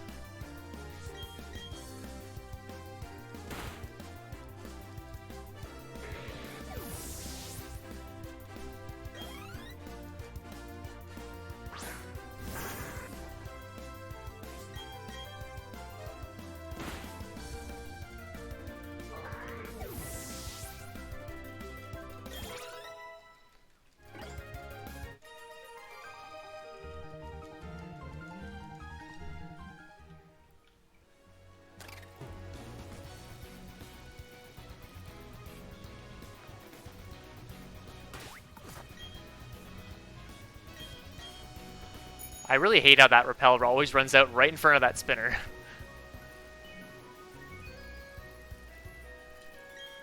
Probably means my movement isn't very good, because it should run out later. But I got past the first of 2 spinners here. There's also a ninja guy, which I hit in my PB with the music on, which is right after this. Awkward. He only has 1 Pokemon, so it's not too bad.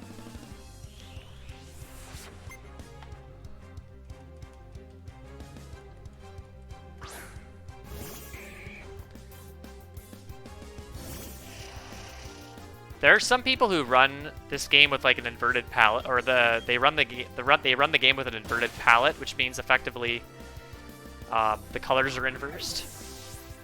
It's not terribly visually appealing to look at.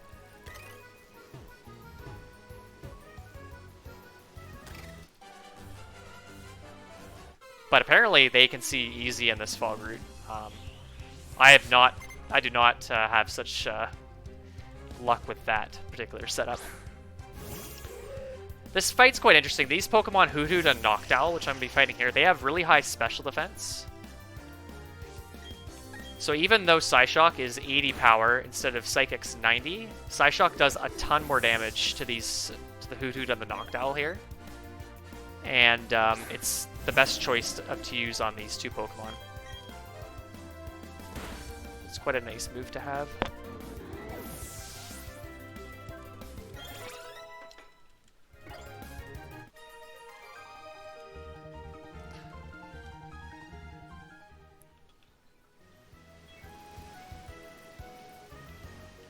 There is one more spinner here. Got past him. Cool.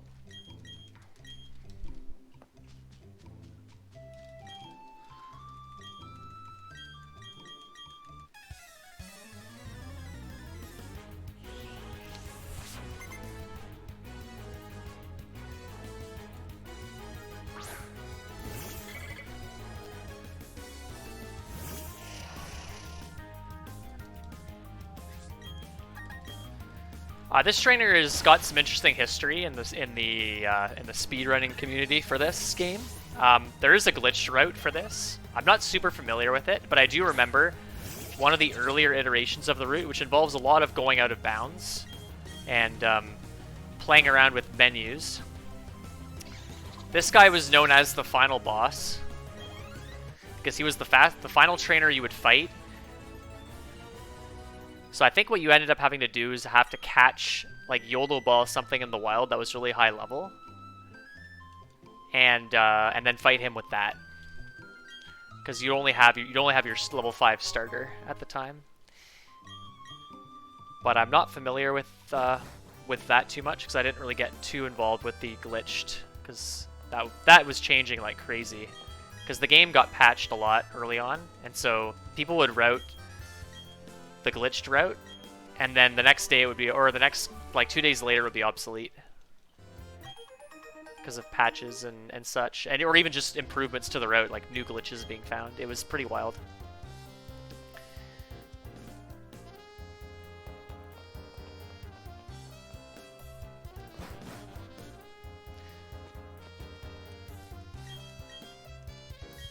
And so unfortunately the glitched route for this is kind of not a very viable run to do, because you have to have an older version of the patch.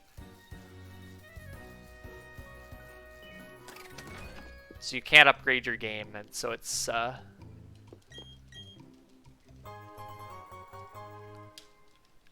little bit inconvenient. So I'm actually going to do something interesting here. I'm going to change the date, or change the time real quick.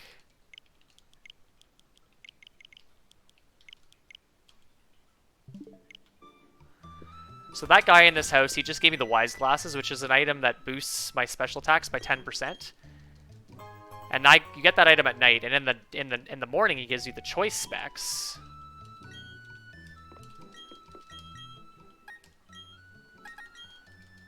Which is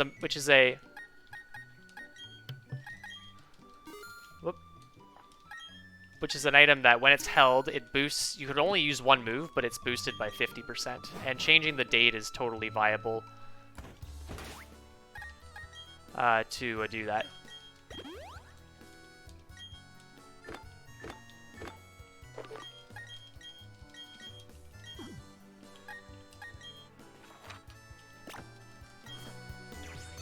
So you can get both those items. There's also the black classes, which boosts dark type moves by 20%. You can get that during the day, but you don't need that because Kadabra uses no dark attacks at all.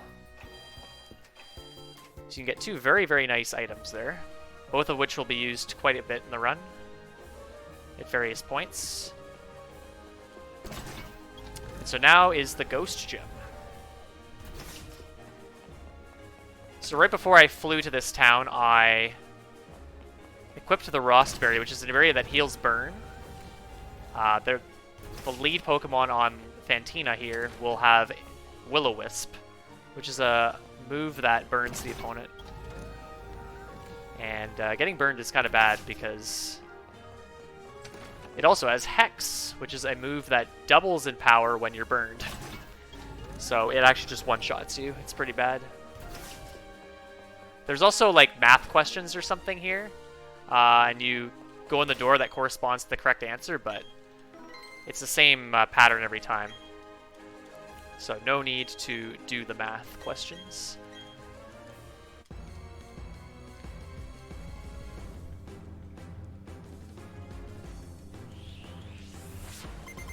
Okay, so this fight I have to set up 3 X items. Both in order to not take too much damage, to outspeed everything, and to one-shot everything. So next, Special Defend. Strength Sap is the best thing I can see here. Next, Special Attack. Will-O-Wisp is fine. It's slow because Kadabra has Synchronize, which will come into play a little bit later for a different reason. Okay, and it also burns the Drift Blim, which is pretty bad. I got Will-O-Wisped again. That is very, very, very rare. So I do have to heal that. I could actually not heal it at all. Just take the burn through the fight. Because a crit might have been bad. A crit would have killed, actually, so... And then I Psyshock.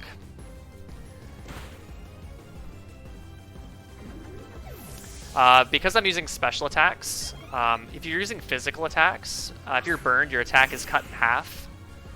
But for special, there's no effect. There was a very interesting mechanic added into Legends Arceus called Frostbite, which is effectively the special equivalent of being burned. So if you have Frostbite, your special attack is cut in half. And I really like that mechanic, personally. It's much better than Freeze. Alright, that's Fantina.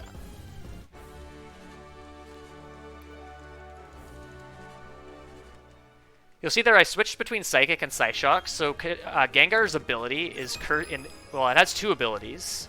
One of its abilities, and the one that Fantina's Gengar specifically has, is Cursed Body, which means if that ability procs, which is like 30% or something, maybe it's 20.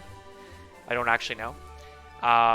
When that ability procs, it disables the move you used last. So if I actually go for Psyshock on the Gengar, and it disables Psyshock,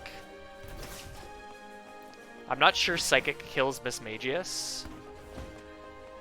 But even if it did, it would mess up my my PP management for later. So that's why I switch. I believe it's because the Mismagius doesn't die.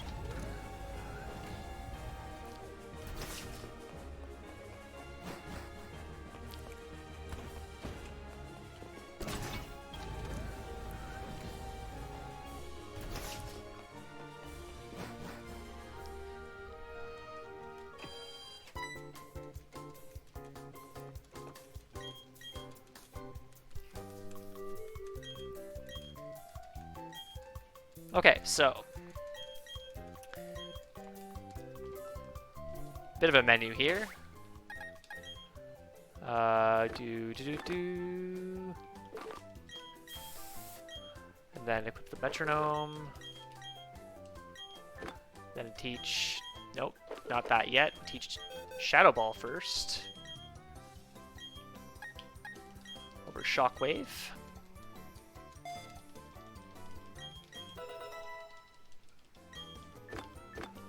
And then Super Potion.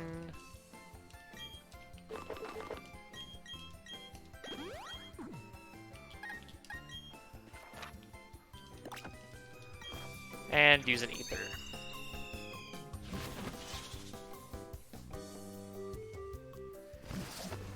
So if you watch Pokemon speedruns, you kind of know that when you're doing menus, you want to try to do as many things as possible, because menus are slow. So that's why I do a lot of that stuff all at once.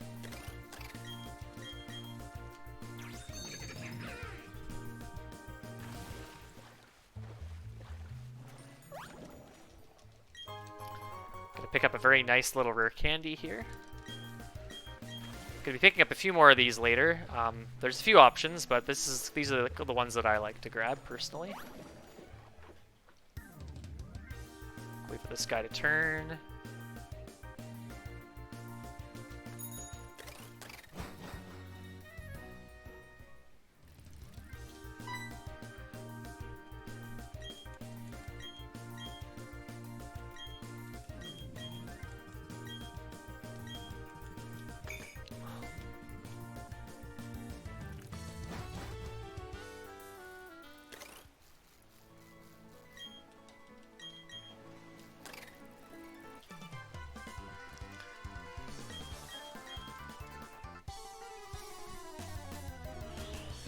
Okay, so this fight's really interesting. I have the metronome equipped currently, which effectively adds a 20% boost to the power of my move if I use the same move repeatedly. And I'm going to be using Psychic this whole fight. And because I'm getting the boost with metronome, it just so happens that he sends his Pokemon out in just the right order, that they all can be one-shot without any setup.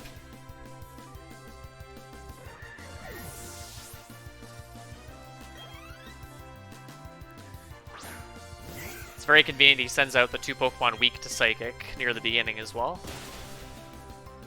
So you get easy kills here.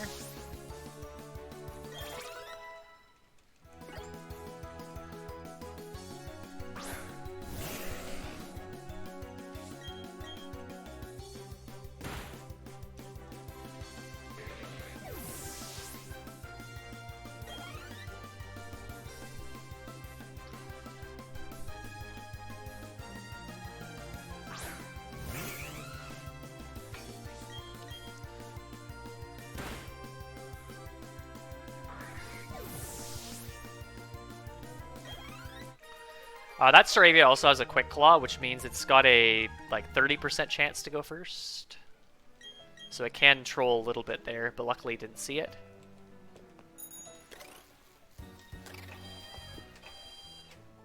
Okay, so now we're in the gym number 6, I believe.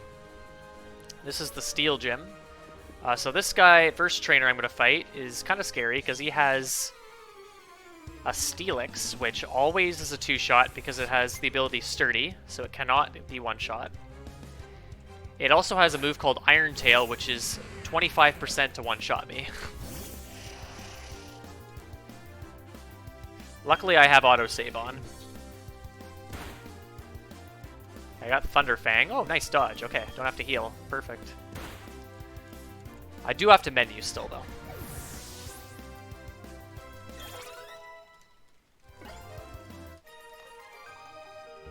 Thunder Fang is 95% accurate. Also not a very strong move.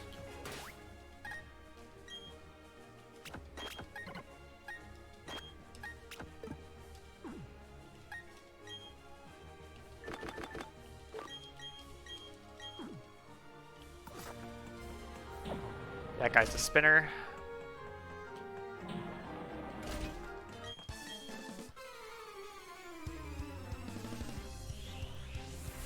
Okay, the rest of the trainers before the gym leader are pretty straightforward. So if you have any donations or anything you'd like to read, go for it. I'll just talk about charity. Or plug charity, yeah. Because we still don't have any donations yet. So, as we've talked about this all today, charity this year is to Red Love of Arms, which is a non-profit movement dedicated to presenting hope and finding help for people struggling with depression, addiction, self-injury, and suicide. They exist to encourage and inform and inspire, and also to invest directly into treatment and recovery. Red Love of Arms has been working to help those struggling since 2006. So please, this charity is for a good.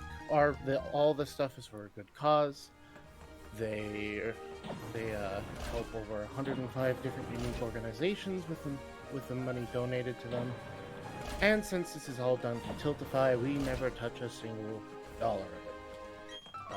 So if you can donate, please do so. But as we know, sometimes it's just not possible. So just if you can't donate, I mean, you can share out and just get more people to show up here and get this charity spread out there and get it off everyone so that everyone knows about it and what it does. Additionally, we'll talk about some of the incentives that are still available. At the moment, we still have the Shovel Knight Gold Armor, one of the Watch the Kinship Attack in Monster Hunter Stories, the Undertale Muffet Fight, and 3 different bonus games. So if you want any of those things to come to fruition, you can donate to ensure that those do occur.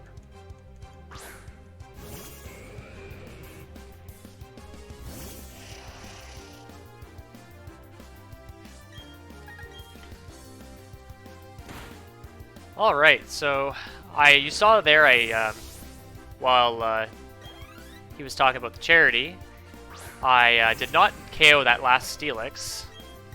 That is a 14 and 16 damage range. So 88% to one shot there, plus critical hit chance. Which is 1 in 24, so it's not super high chance to crit.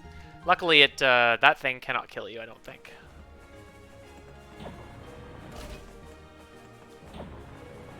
But you usually don't expect to take too much damage. Or any damage, actually, after the first Steelix. But I am going to have to heal before Byron. Alright, here's my favorite steel type. It's called a Azumarill. I have no clue why it's in this gym. That'll be a theme later on. They're going to see some very strange Pokemon in certain fights that you don't expect, considering they're not the same type as the leader has. If you've played this game, you might have an idea of which fight I might be talking about.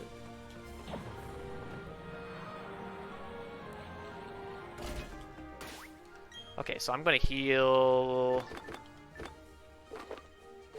Whoop. You. Gonna revive Monferno.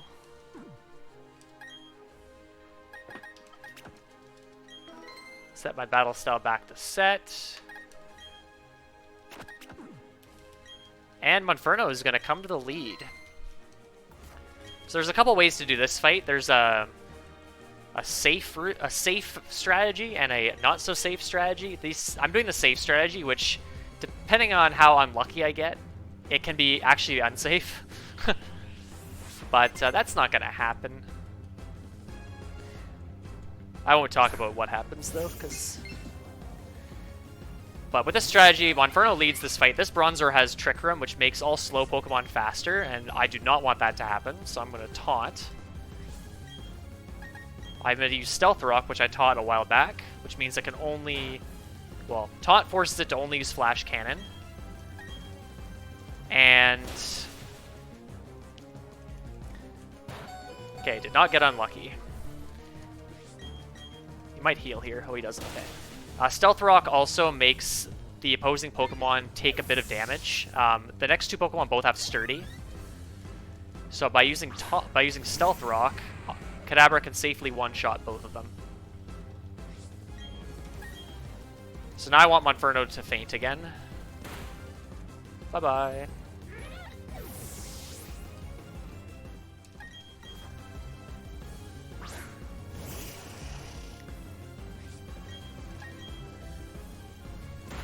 So the not-so-safe fight, Kadabra knocks out Bronzor. I keep my battle style to switch. Uses Shadow Ball on Bronzor and kills it. Then I switch to Monferno. Monferno uses Power Up Punch on Steelix to break Sturdy. And then Kadabra finishes it off. And then I'll talk about what happens with Bastiodon later. But Bastiodon gets an extra chance to hit you. Luckily it didn't do any damage, so that's really good. So there I just, because of Stealth Rocks, I can just one-shot Bastiodon with Lex Special Attack plus Grass Knot. With the other strategy, you have to Grass Knot once, and then X Special Attack, and then Grass Knot again.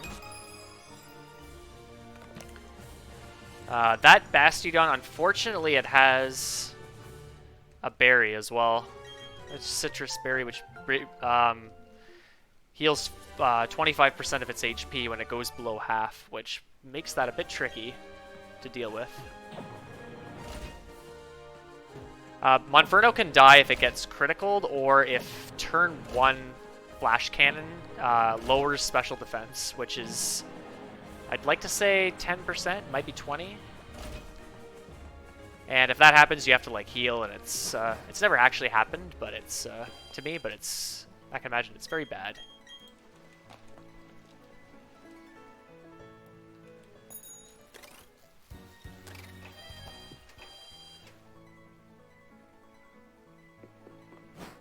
But that strategy is overall a little bit slower, the one that I did, because you have to actually teach Stealth Rock earlier.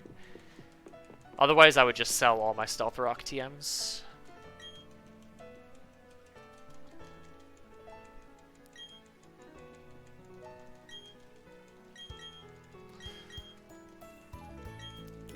Okay, so now we got some plot. Professor Rowan is going to send me and my 2 amigos, or my one amiga and my, actually no, I'm the amiga, my 2 amigos, to each of the 3 lakes, Lake Valor, Lake Acuity, and I don't know the third one. I should really know this.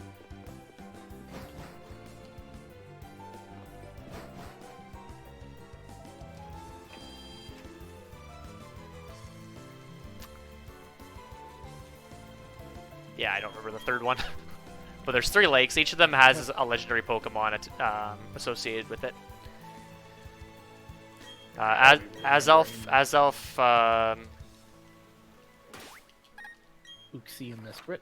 Yes, thank you. I knew Azelf because Azelf's my favorite, but The 3 human emotions.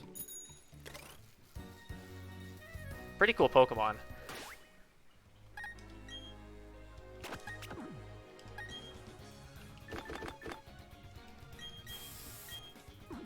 Actually, hold on a second, and then I want to do this.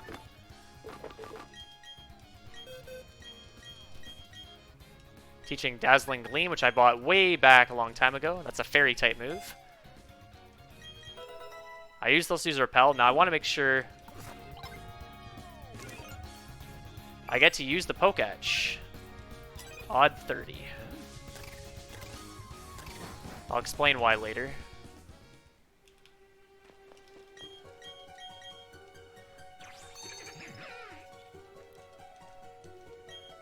Whoops. Oh, even 30 actually, not odd 30. You'll know what I'm talking about later when I say even 30. But I think I'm going to probably play it a bit safe anyway. But I want to have a certain step count.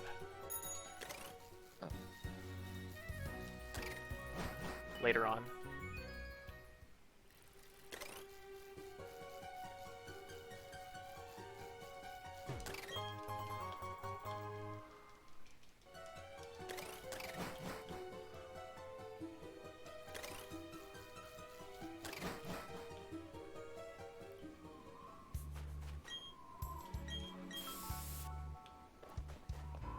Okay.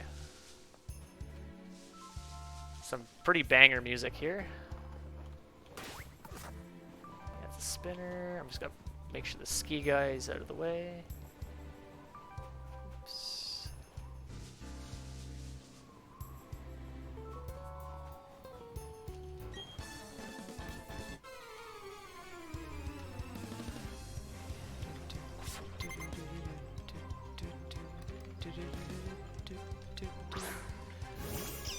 These fights are a little bit slow because of the hail.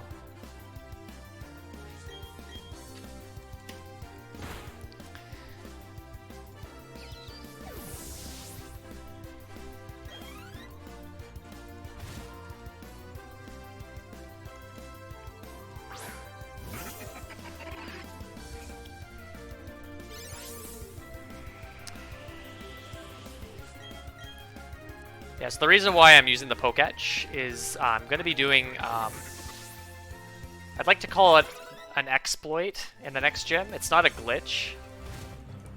At least the speedrunning community hasn't defined it as a glitch. In order to skip the puzzle.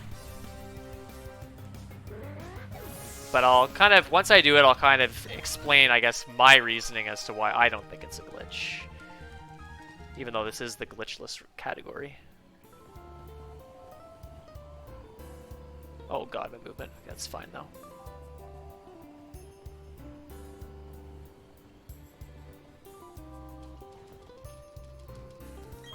Okay, there's a calcium here somewhere if I can find it.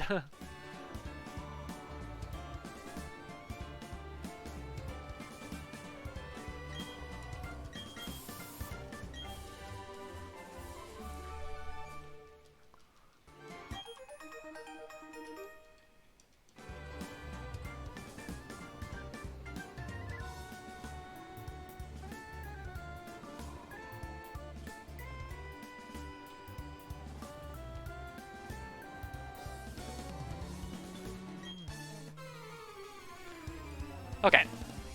Yeah, that skier and that guy who's kind of spinning around, they have consistent patterns, but I'm still like I like to play it a little bit safe around them. Even though hitting optionals isn't going to make me disobey, it's going to make me run out of PP for my moves. As you can see, I am almost out of I am just about out of psychics and Psyshocks. So if I hit an optional here, I have to like take a center somewhere, which is kind of slow. But it isn't going to be a run killer for sure.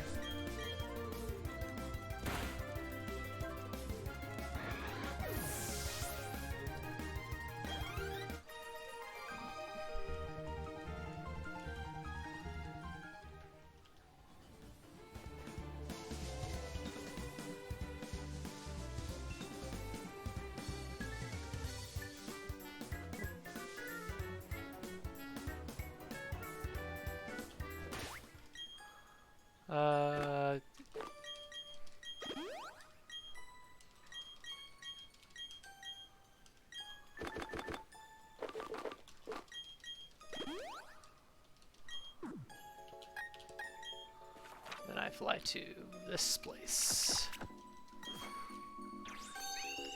So we're going to Lake Valor here.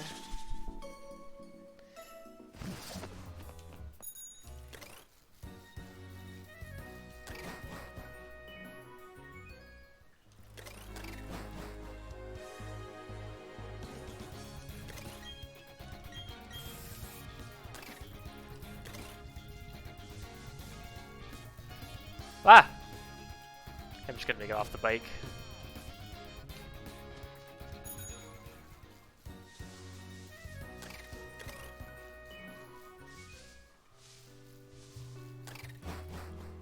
I'll get off the bike here too.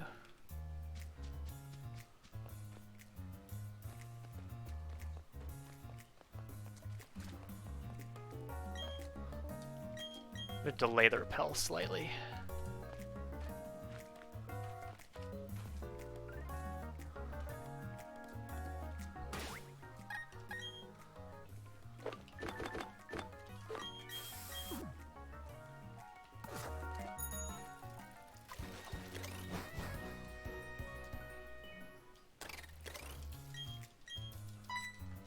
Oh, I didn't check what the my Poketch was. My step count. Does anyone want to go back and look in the VOD? It's very important. It's something I've done before. I always forget. Oh no. It's not super important for the next 5. Like I need to know in like 3 minutes. Okay. I could go back myself, but I don't have the stream open. So I want my repels to run out at a very specific spot, and for that to happen, I need to know exactly what my step count is. This is why you typically, if your movement's good, you generally just let the repel run out, or keep reapplying repels, and you don't have to worry about your step count. You just remember what it is initially. 8,471. 471. Okay, perfect. Thank you.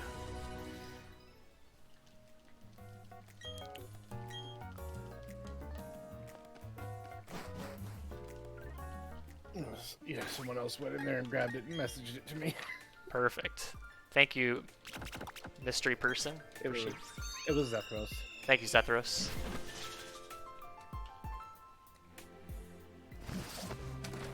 So I'm going to remember even 71. So it's an even 100 and then 71. That's the important thing.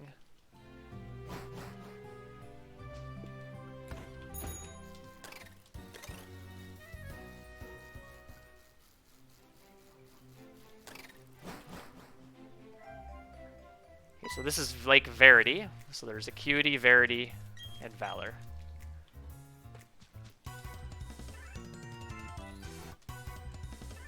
Okay, so this is a double battle. I took the mom heal, got some well-needed rest at home.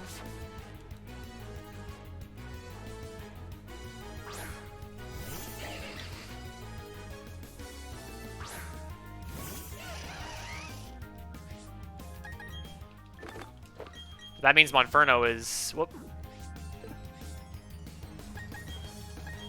I want to attack with Monferno.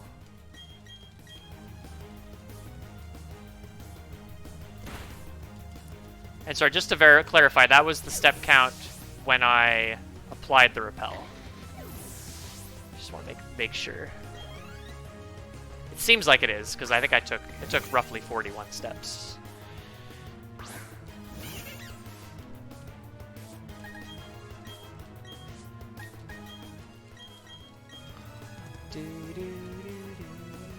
Sucker Punch is really bad. We're about to figure out when you took it, because that was when you talked to the person. So we're looking now to see when you took Okay. It's when I passed that spinner, and I... Yeah.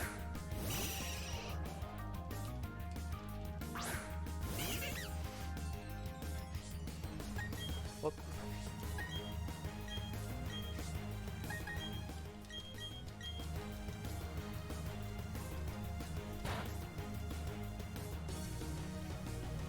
Okay, well, I didn't need to set up that 3rd X special attack on the goal back because I crit. That goal back can live, and I didn't want it to kill me because I was at pretty low HP.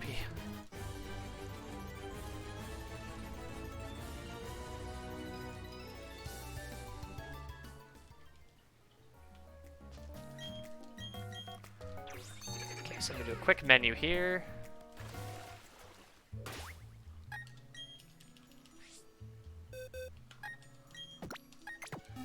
Inferno goes in the box for now. I'm going to use 3 candies.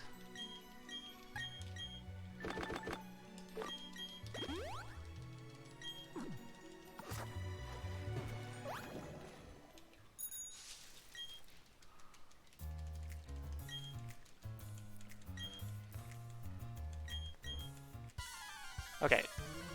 Did you confirm that that's the step count? We have not. Hold up. It's right where I stopped and waited for that spinner to turn in the lake. Okay, right when it And I yeah, that's where. then I reapplied the repel.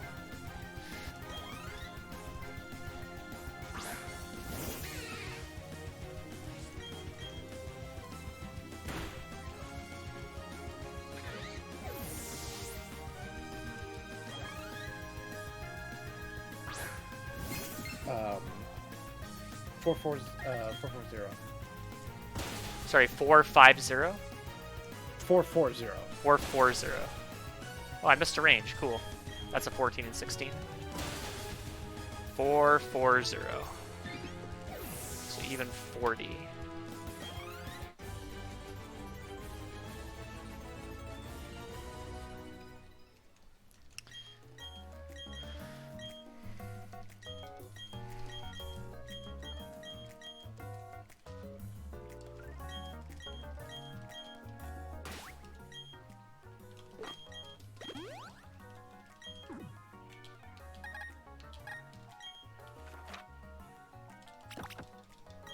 Okay, so I want my repel to run out at on a very specific tile in this next gym, so I'm going to actually check my... Okay, so 440. So I'm going to just take a few extra steps out here. That's probably not enough, but that's fine. So I have 16 more steps to get to where I need to go, and then have the repel run out at a very specific spot. So there's a big puzzle here with sliding blocks and stuff, and I have repel up. I see what you're gonna do. It's not there's another version of doing this.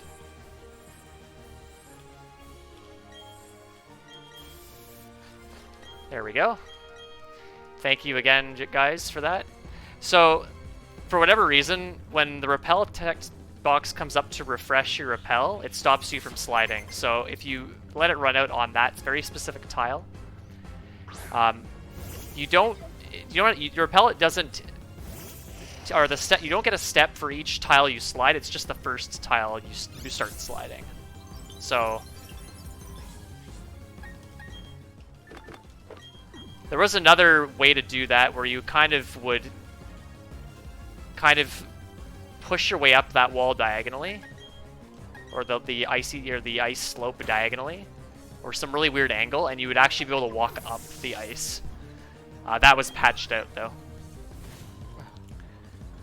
That is definitely a glitch.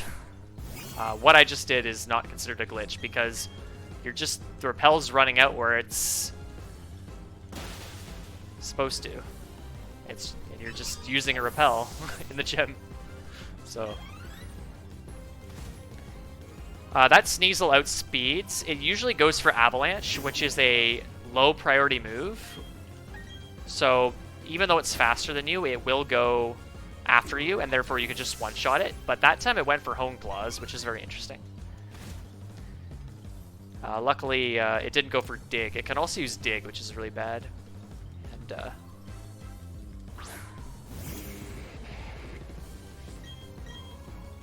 could be very problematic.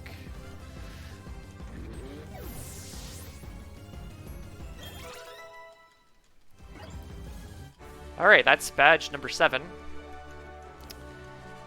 So in typical Pokemon fashion, before you get the 8th badge, you have to do a ton of plot. It's kind of a theme. Or late game plot. Maybe not before the 8th badge specifically, but... I feel like that's the case for a lot of games, is you have to do a big plot dump.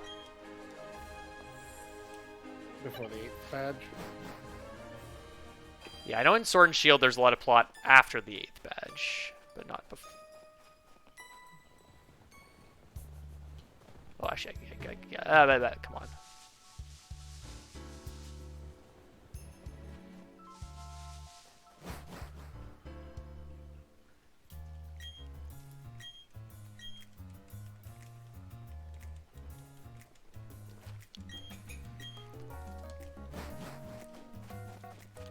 Okay, but I don't need the Poketch anymore, so I don't need to worry about any step count. Thankfully. Whoops. So that was the thing that is not considered a glitch? Yeah, I'd call that an exploit. Okay. You're kind of taking advantage like of an exploit. You're taking advantage of mechanics that are designed to be in the game. The repel is actually functioning as intended. It's kind of like the Pokédoll skip in Gen 1. You're using a Pokédoll to escape from a wild battle. Wait, I do go this way. What am I doing?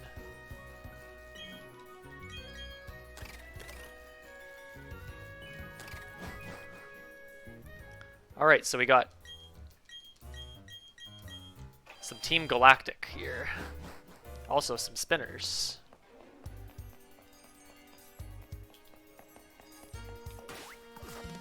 No! Okay, I have the wise glasses on, right? Okay, it just does one Pokemon. This is fine. What do you have? It's a Golbat. Do I have enough Psychic PP? I should, right? I do take a heal later. I'll Side Shock it, because I've got plenty of those. Like, yeah, you got all of your PP back after you got the heal with Mom, so...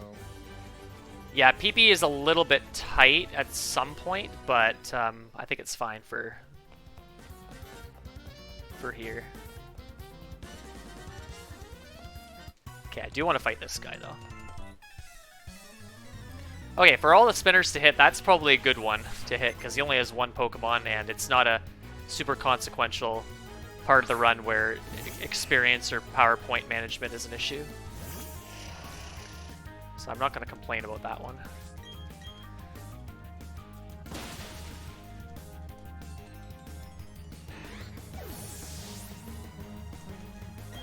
If you like this music, you're going to be hearing a lot of it in the next 20 minutes.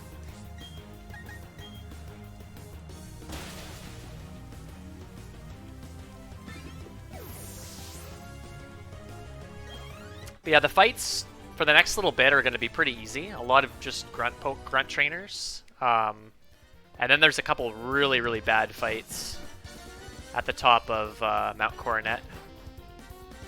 Alright, this spinner is quite something.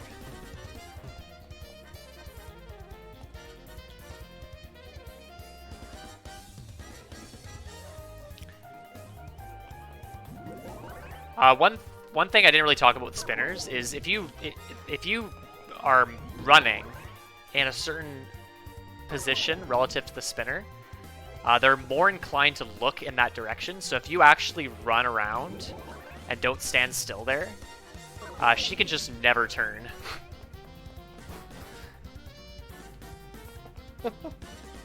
And so there's a pretty funny clip of, I think it was Etchy, who's a very, very talented Pokemon speedrunner in the community. Early on when the game came out, he was in that spot, and I think he was waiting like over a minute for that girl to turn. Oh no! So it's actually just faster to fight her at that point. Unfortunately, the spinners aren't like super easy to manipulate past like you can do in Gen 3, like Fire Red, Leaf Green, Ruby, Sapphire, Emerald, or even like Gen 4. You can do some weird things with the bag, but you can't really do that here. The bag is mostly used just to kind of make sure I have a good reaction time. You probably don't even need to do it. It's not even really that helpful. I just do it because, I don't know, maybe it makes me look like I know what I'm doing.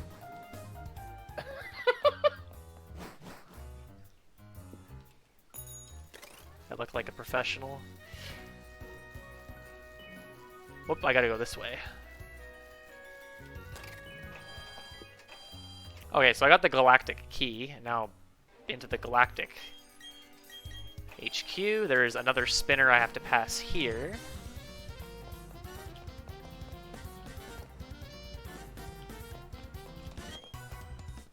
Okay.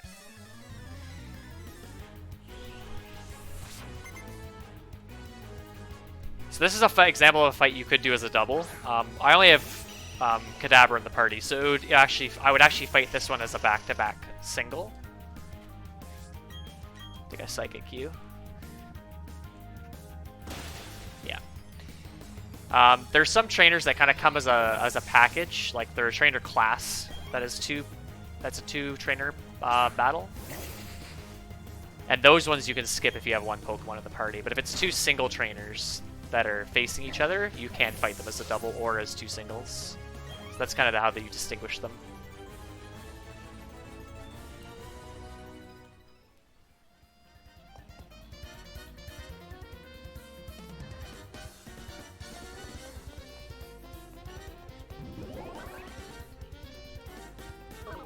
Okay, so here's a bed, so yeah, I don't really need to worry about PP management here.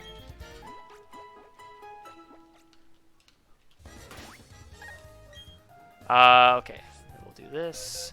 I also just realized that I totally forgot to demonstrate how fast it is with music off. So I'll have to remember to do that, because I have only one badge left.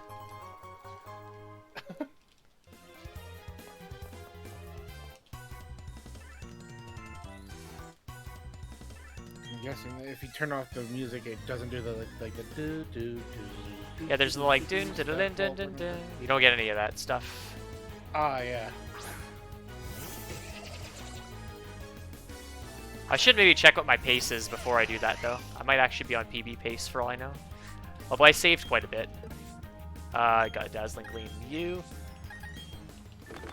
So I'm actually going to X-Defend here. Both Krogunks in this fight have Sucker Punch. And 2 Sucker Punches does a lot of damage. But if I use an X-Defend, I can survive easily 2 Sucker Punches. And because one of them didn't use Sucker Punch, I'm in pretty good shape here.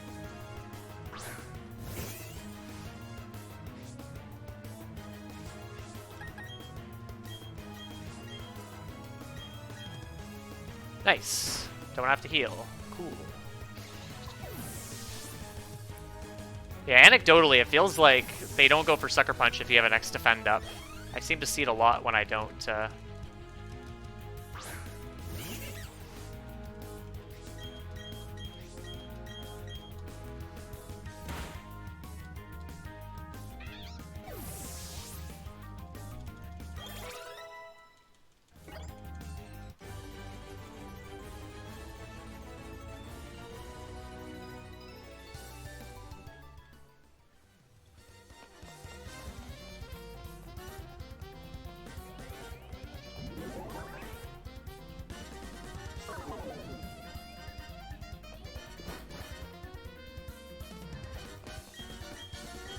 Okay, so first battle here against Cyrus, and I'd like to just bring to everyone attention, we have a banger alert coming up.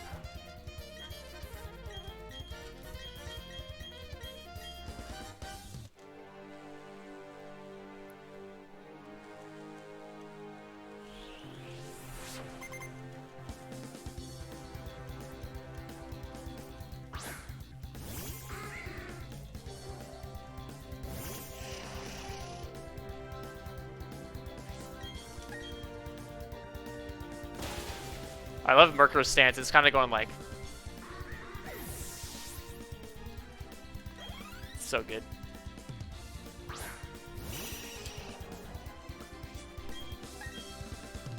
So this fight is completely free. I am speed tied with the Sneasel, which means I have the exact same speed as it.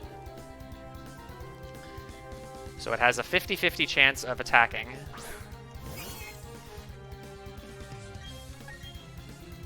Nice.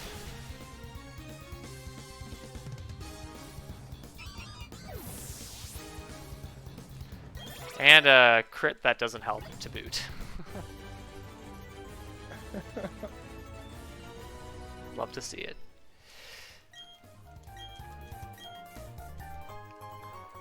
Yeah, so Cyrus's theme is pretty good. Pretty good battle theme. I think it's better in the originals, though.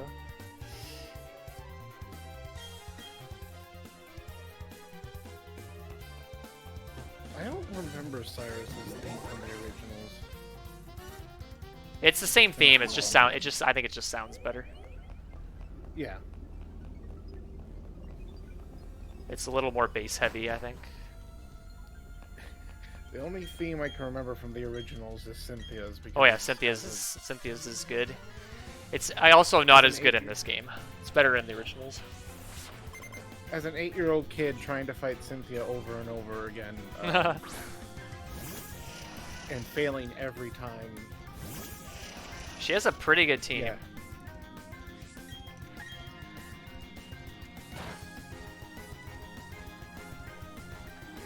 In this game, there's actually you can actually do like a round 2 of the Elite Four, which has they have harder teams, and those fights are really brutal. It's pretty much just set up a ton of turns and hope you don't get crit. That's pretty much what you do.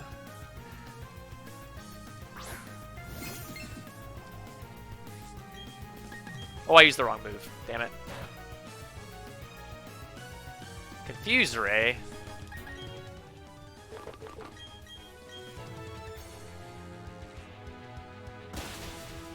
Payback. That's something you're gonna see. Oh. Whoop. You'll probably see. We'll be seeing more of Payback from a Bronzor later on.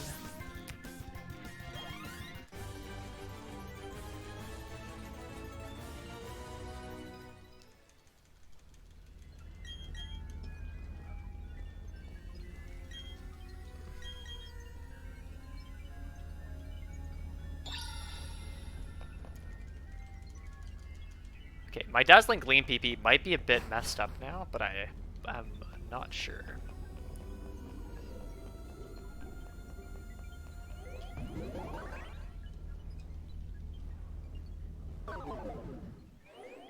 Alright, so that's it for the that's it for the Rocket HQ, but not or not Rocket, Galactic. You can tell I'm a Gen 1er.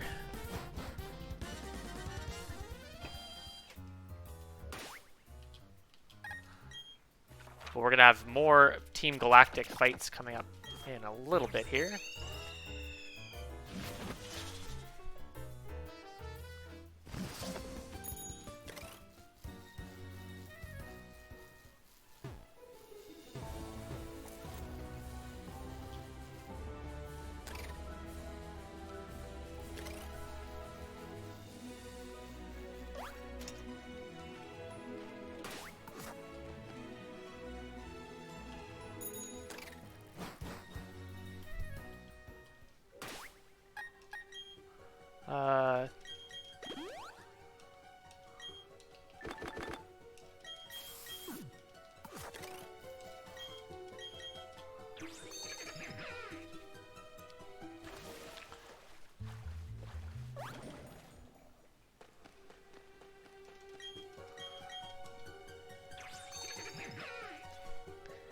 Alright, so we got a few more trainers to dodge here and a few more mandatory fights.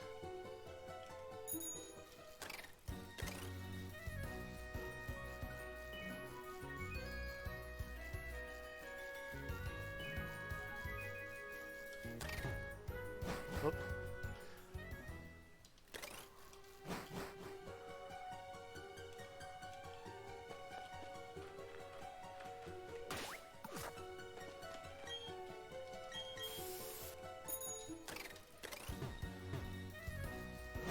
Okay.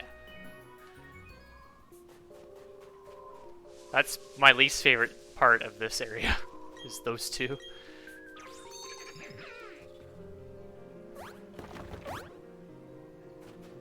So now we're gonna climb the mountain.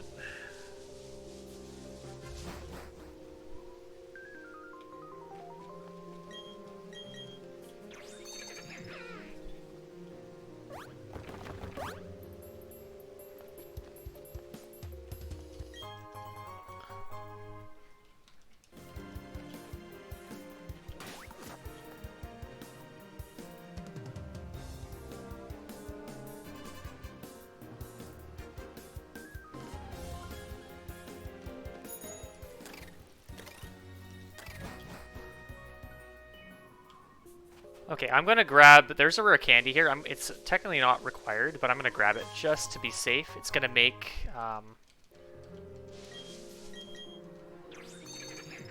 the boss fight at the top of Mount Coronet here a little bit safer. Whoops, I don't know why I'm trying it on the bike when it's snowing. I don't have fat tires on.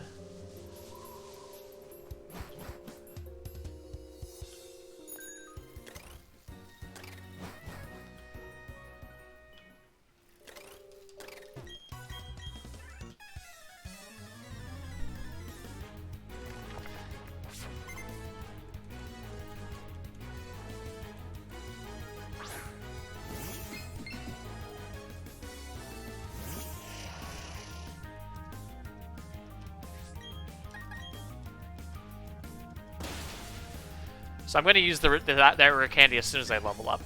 I'm not sure where I do. I think I level up before the double battle.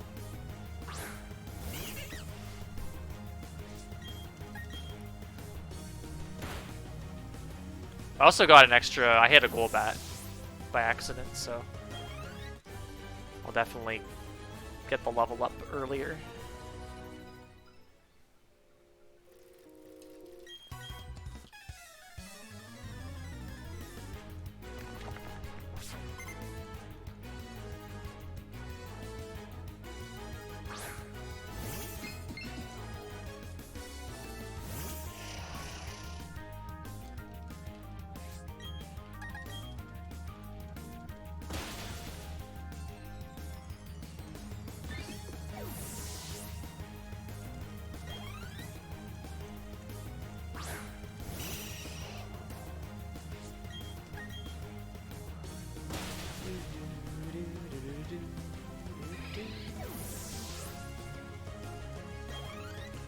Yeah, after the next fight, I'll level up.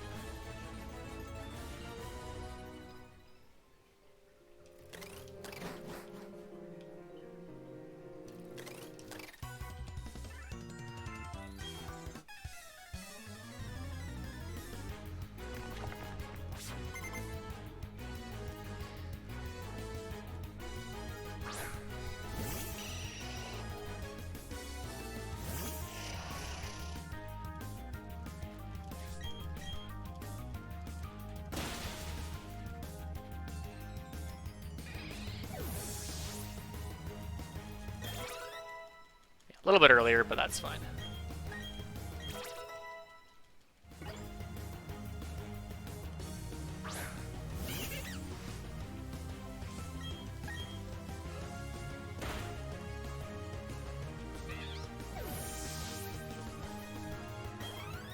Yeah, I'll just candy here. I think if I didn't hit that optional, I'd be exactly level 50 after this fight.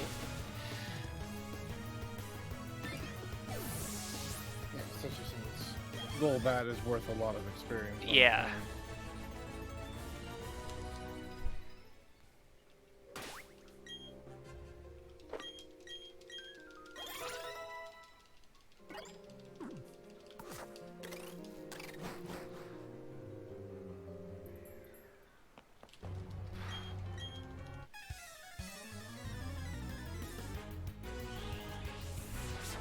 Because no, I would not hit 51 after this fight, for sure.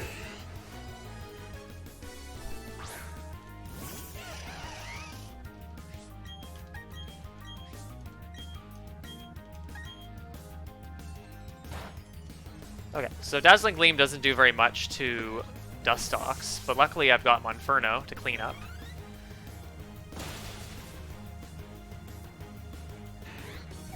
And I think if Monferno is a little bit lower level, it doesn't kill there. So having 33 there is particularly nice.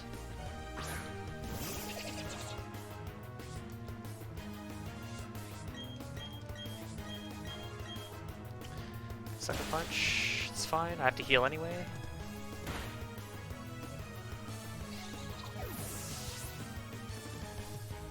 Alright, so coming up are probably two of the worst fights in the run, back to back, and you can't heal in between. Or you do get a free heal in between, but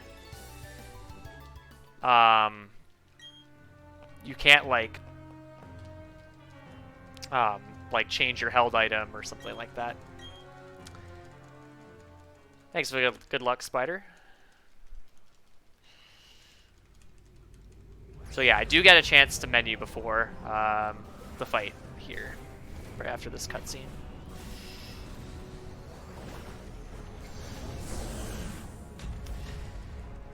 So it's Mars and Jupiter, or M and J as they're fondly known.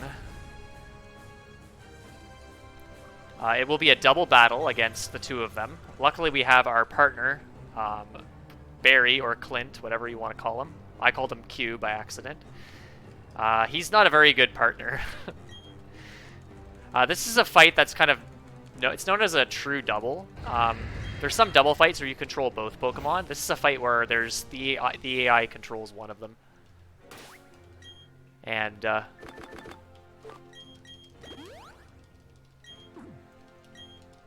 let's save. And so you don't really have much of a say in what happens in... Well, you have a say in what happens to some extent, but you don't have full control.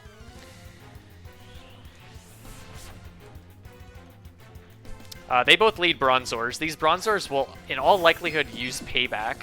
They do have other moves they like to use. So we'll be setting up an X defense to start, because Payback would do a lot of damage otherwise. Now I want Munchlax to attack the right side. It did not. I got Confuse Ray. That's fine. Stop attacking the left side, please. Okay, so I'm going to heal with full restore. I could set up another X special attack, but I'm going to just go right in here, especially since left side Bronzor is about to die.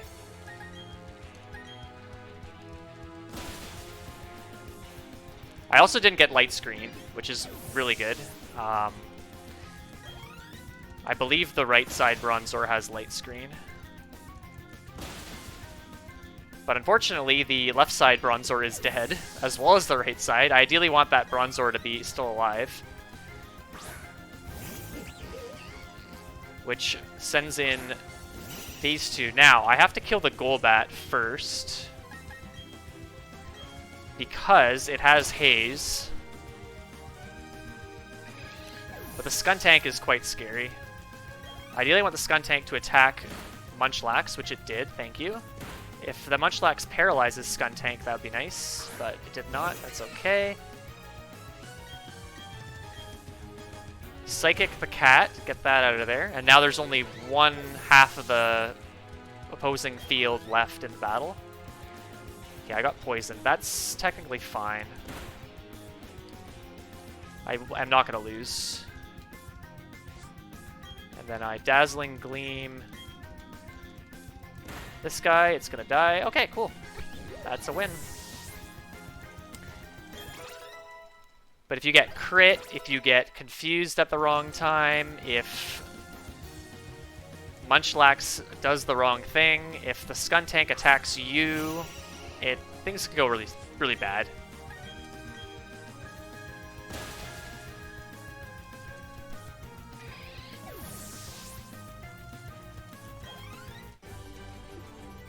Okay.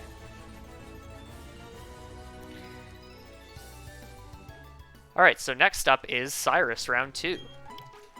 And I get a free heal from my rival here.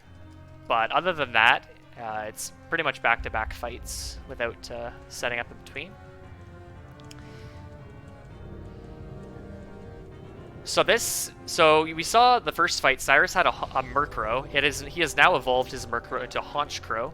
Honchkrow has the ability Super Luck, which means it's, I think, 25% to critical or something like that. However, its move that it uses, which is Night Slash, has an increased crit chance. Which means it is 100% to critical hit. And which means that if it gets a chance to hit you, it will KO you from full. Luckily, I outspeed it, and with all the calciums I picked up, and being level 52, it is guaranteed to die to Dazzling Gleam. If I did not pick up that extra candy, it would be a 15 and 16 range.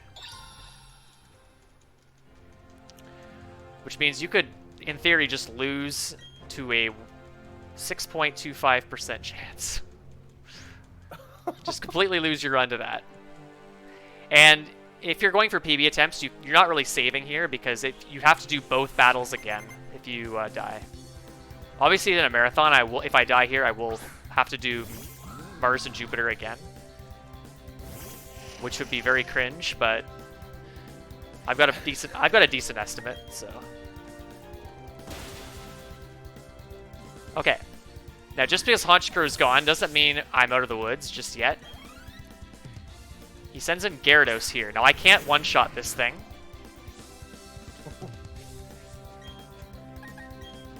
Unless I crit. So I'm gonna die here.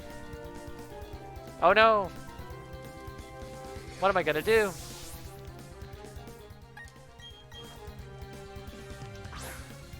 This is why you need Monferno. Notice Monferno is very close to level 36. Look at its experience bar. Revival Herb. I do not want to Revival Herb Monferno. You can do that, and you actually lose a turn, and you lose the fight. So I want to make sure I don't do that. So Monferno, as you can see, is very close to not evolving. I'll use the Revival Herb, which heals Kaza to full.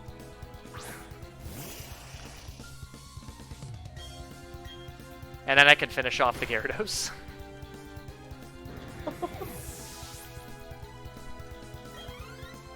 Alright, next up is Crobat. This Crobat outspeeds, but it likes to go for Tailwind for some reason or another. And it has a Quick Claw. So it's faster than me naturally. It has a Quick Claw, which procs, and then it uses Tailwind, which makes everything, which is already faster than me, go faster. If it goes for U-turn, it doesn't kill. However, I have died to U-turn critical from there, which is extremely unlikely. Okay, so this Weavile is interesting. It used Fling, so it's going to go for Dig now.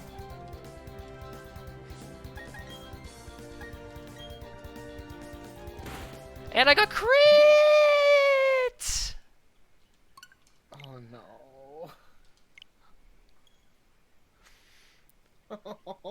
All right, who wants to see Mars and Jupiter again? You got your wish. Okay, this cannot PB, so I'm gonna do the music off demonstration on Volkner for sure. Because I just lost 5 minutes. Oh my god. That is the worst. That is the second fight this run where I was fine if he didn't crit. And then he crits and I lose the whole fight. Yeah, this one and then the one with Lucario. Yeah.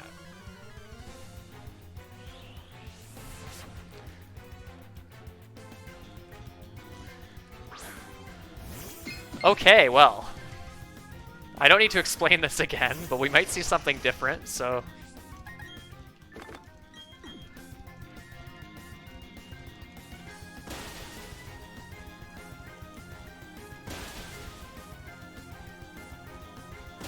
Oh, we got right side that time.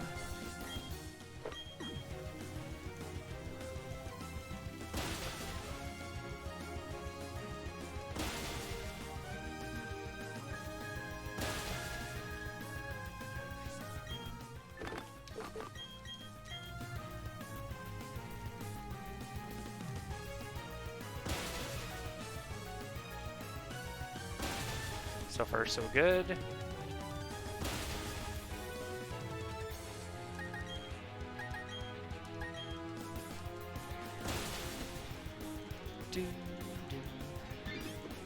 Now Bronzor should stay. Bronzor probably won't die quickly. No! Why are you confused, Ray? Okay, well, that's a bad thing. So now we're gonna see the bad M&J. So this Golbat will probably go for Haze, and I'm not gonna be... Oh, you turned. Okay, that's fine actually. Just don't confuse Raimi again.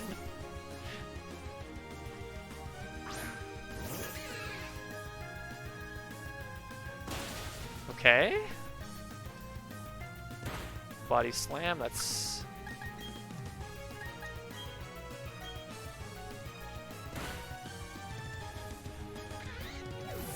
Okay, we'll see what happens here. I'm not going to say it's guaranteed from here, because it's not. Okay, this is interesting. If I die here, it's actually fine because I have Monferno and I do get a free heal after the fight. Skuntank and Golbat. I guess I Psychic the Golbat. Okay, I need Munchlax to Body Slam Paralyze the Skuntank. Oh, I died, okay. Well, I'm gonna use a Revive, I guess. Like, Snarl is guaranteed to kill from there. Especially if it's a critical hit. Yeah, I do not want to use the Revival Herb, by the way. I do need to be fully healed when I... Why are you using... I guess I'll just heal Kaza now, just to be extra safe, because I need this. I need Monferno to die.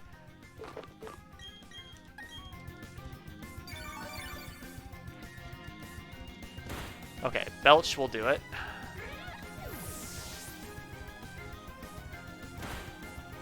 Okay, so I should win here. Whoops. Even though I've lost my X item boosts, I will be able to knock out this Skuntank here, because it's got low HP.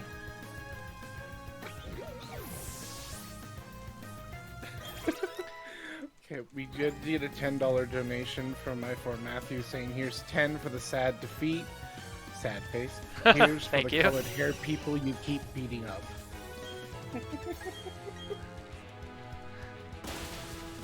Alright. That's... I think... Is Bronzor dead? I think it is. Okay, good. Alright, well that was a different version of Mars and Jupiter. Hope you all enjoyed.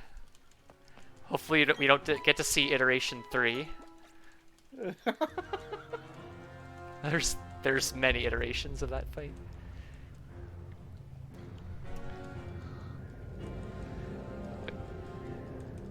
I'll talk about what else could happen in that fight that's bad if I get through Cyrus. Because, I mean, we got to experience it firsthand if we don't, so... Yeah, if there's no chance of getting back to it, then I'll...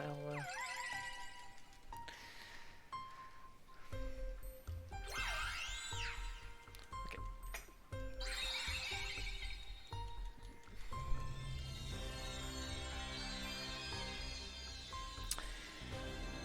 So yeah, this game is a lot of fun. I know I died and lost a lot of time, but I really like this game. It's a pretty decent speedrun. The fact that there's the disobedience thing to worry about makes the route, I would say, more of an intermediate route. It's not really good for beginners.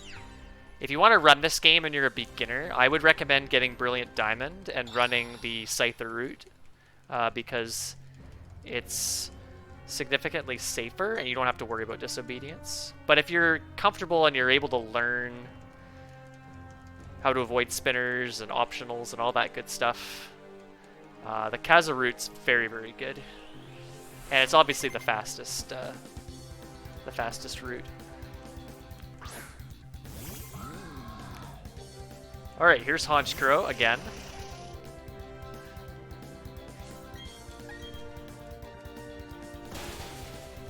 Yeah, so Spider mentioned this.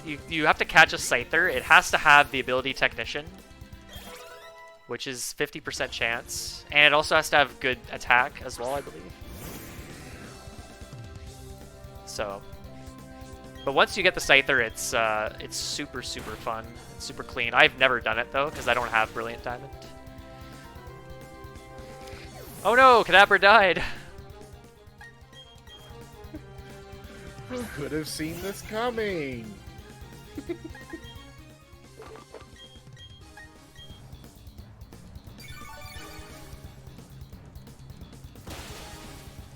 Yeah, we also didn't talk about this, as Spider mentioned in chat. If your Pokemon you're trying to catch is a higher level than you, the catch rate is nerfed significantly. It's like it's really awful. So you want to make sure it's under-leveled. Okay. Here's Crobat. Okay, Tailwind is fine. got a crit. Don't think that's useful.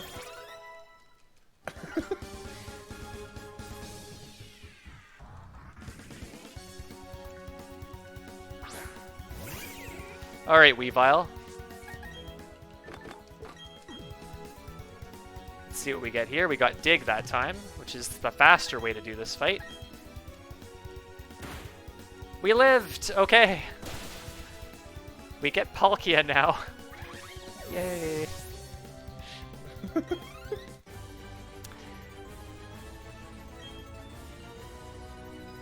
Alright, so now I get to go catch my next main. So, when I beat Cyrus the first time, he gave me a Master Ball. That's a really nice thing to get, because the Elite Four is really, really horrible if you were try to use Kadabra.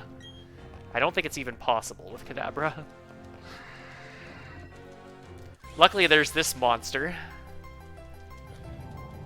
which, even though it's significantly lower level, it is much bulkier and very, very powerful.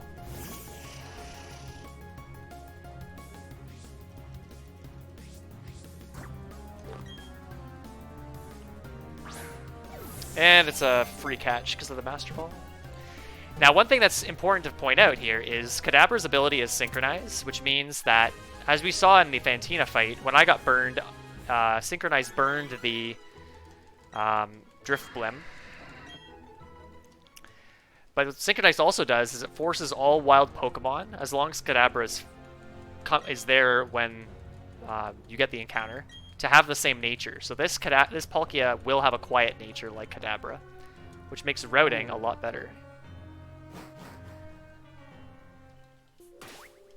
Okay, I always butcher this menu.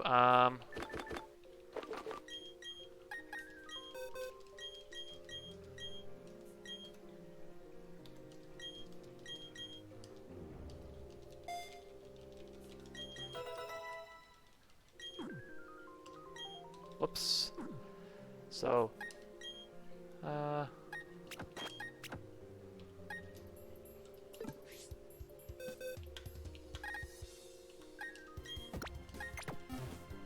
deposit you, and then put the specs on Q.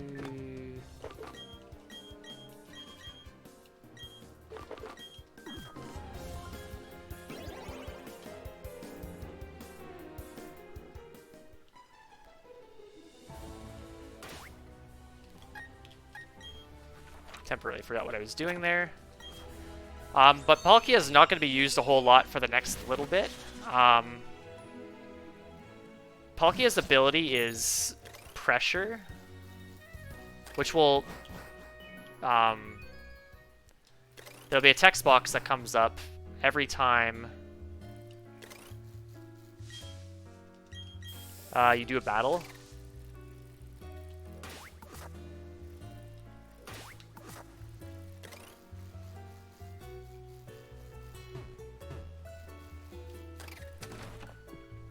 And so that's quite slow. Also, there's like, because Palkia is really big, when it comes into battle, it like hits the ground with a big boom, and that actually is slow.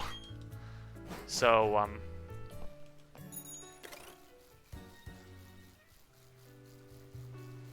and also, just Kadabra's just got a really good moveset.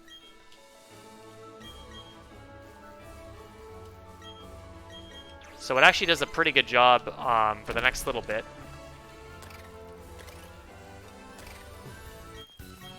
Talk to the man, please. And while that's happening, I'm mashing here. I'm going to... I took a screenshot of my Palkia's stats, just so I know what I'm dealing with here. So, legendary Pokemon in this game have guaranteed 3 perfect IVs. So 31 IV. But the other stats are all random. Now, I am very happy to announce that my Palkia has the worst possible speed. 0 IV. Oh, no. Oh, no.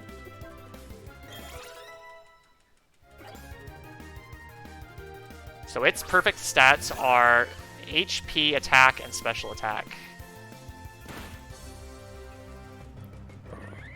Defenses are kind of average. Speed is the worst it could be. It doesn't have 0 necessarily, but it's 0 to 2 speed. Which means I'm going to have a pretty slow Elite Four. Because I'm going to have to set up a few extra X speeds. Alright, here is Flint, who is one of the Elite Four members, also known as Ronald McDonald.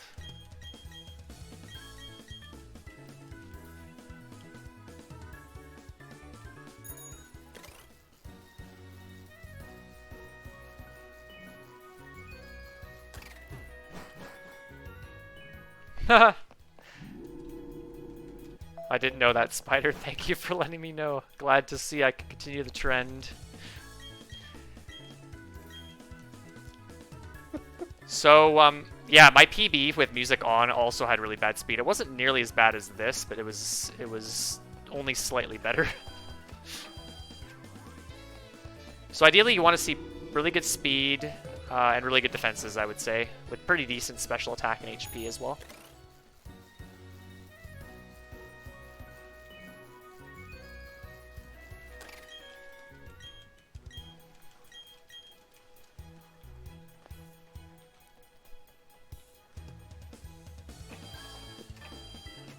Just want 31 on everything.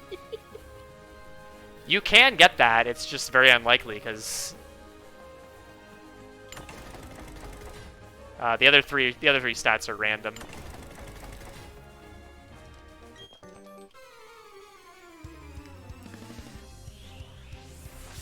"31s on everything isn't super important. I think it's just important to have good speed and special attack. Those are the two important ones. I guess defenses are also pretty important too, but not quite as important. Special defense is probably more important than defense, I would say. Alright, so now I get to beat up on these not necessarily electric Pokemon in the electric gym. And I say that because the next Pokemon I'm going to fight is definitely not electric type. I think the only Pokemon where it's going to really matter for it to be defense over special defense is Cynthia's Garchomp. No, the Garchomp comes out last, so we're all set up and we KO it. Oh, okay. Yeah, it's... Oh, here's the electric type Mr. Mime.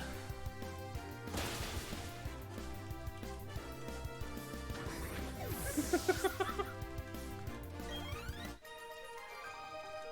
a man in here. One of my favorite electric types.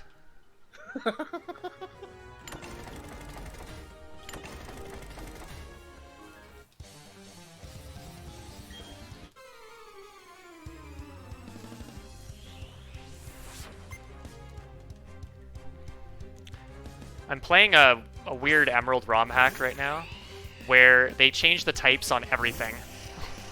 So you get some really weird Pokemon types. Is it like a type randomizer? It's not really. Like, it's a bunch of the trainers are different, and like the maps are slightly different, but like they're all like different types. And I think there's some sort of meaning behind them, but I don't actually know the lore. Oh. It's just kind of fun to... Oh, you're a spinner. I want to avoid you. I've played a ROM hack where one of the battle types makes it so whatever your first two moves are on your Pokemon determines its type. Oh, interesting.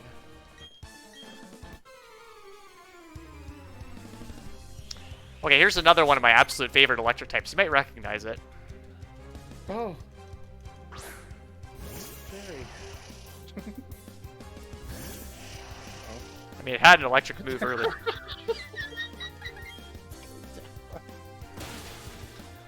Oh boy.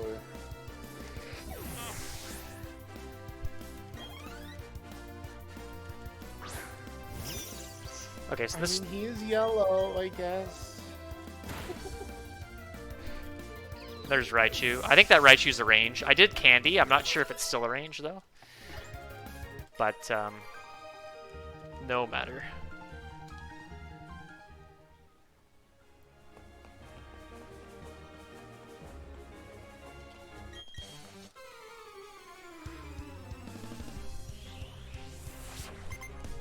Okay.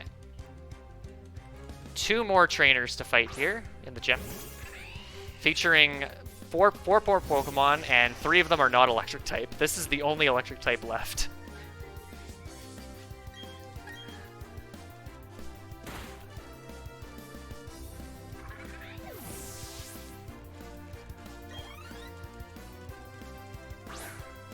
Here's the electric beaver. I think Bibarel can learn Thunderbolt, I know that for a fact. This one probably does have it. I feel like all these Pokemon know electric moves, but they may not be electric specifically. I feel like it's probably the wide range, because isn't there, like, in one of the older editions of the original 4th gen games, the gym leader can be one of two people, depending on what game you play? Yeah, that's in Sword and Shield. There's two gyms that have that. You have Ghost or Rock, and then, no. Ghost or Fighting, and then Rock or Ice, depending on the game you're playing. This thing has Thunderfang, I'm pretty sure. Also, I crit with Sturdy, which is maximum time loss. Love to see it.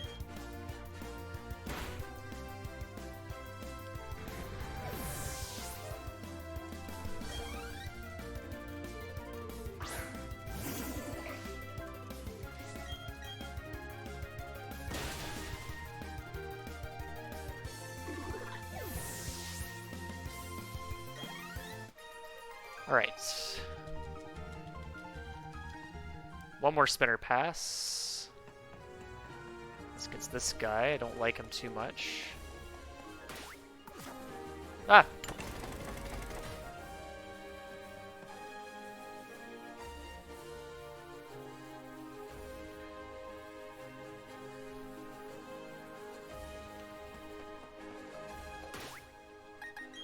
Okay, so here I'm gonna... Whoa, I just changed my window to 24. Hopefully that doesn't make a difference.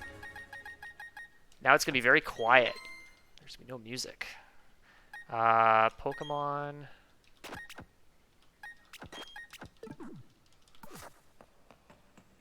It's very quiet.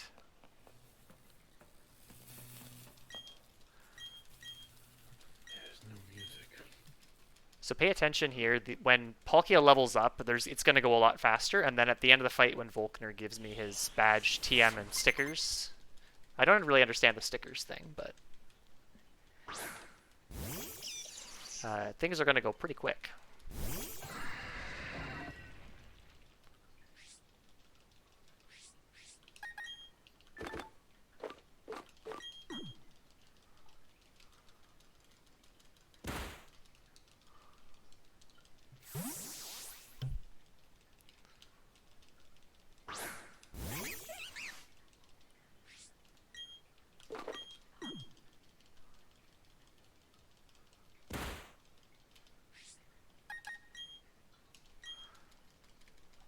Wait, this fight features a couple more non-electric types, like Ambipom.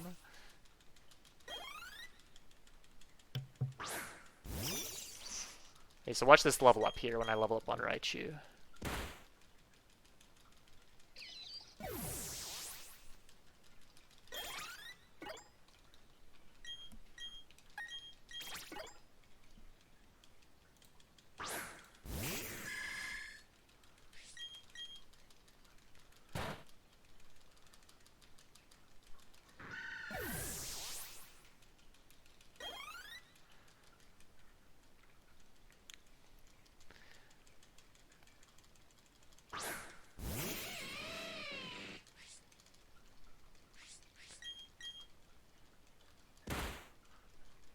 Okay, this is now an invalid music on run.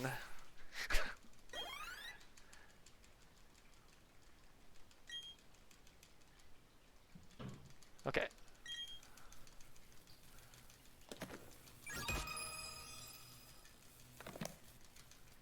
Look at that. Look how fast this is going. Stickers, TMs, boom, boom, boom. Actually, I'll do this later. So I can do my menus all together. But you saw how fast that goes. So there's 8 gyms, so that where that happens.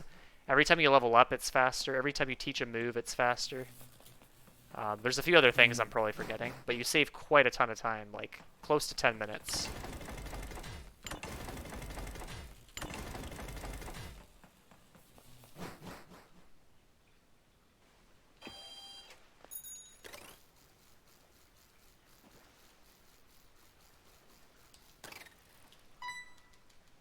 But if you think about it, this is what it would sound like if you were actually in this Pokemon world yourself. There wouldn't be music playing in the background, so it's very realistic. Whoops, I forgot to do the thingy. And then, oh, what am I doing? Energy root, you.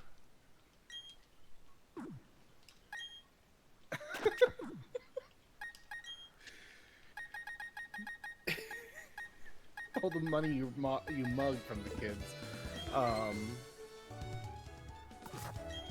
Just become Doomslayer, have music in A band follow you. It's true, I guess you could do that.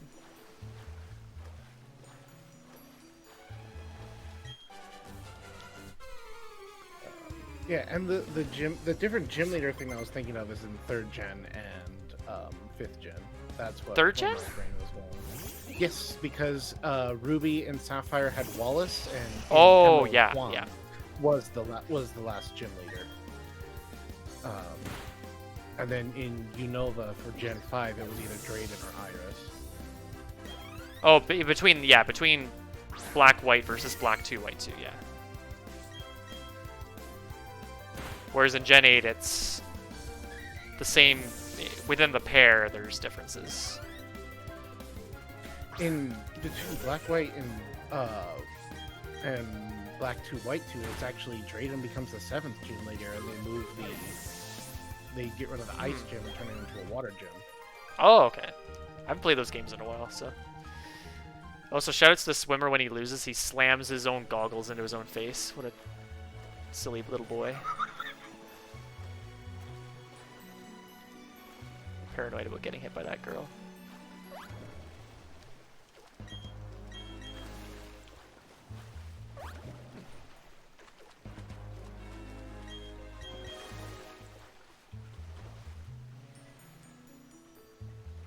Got a spinner here to deal with. If she will spin.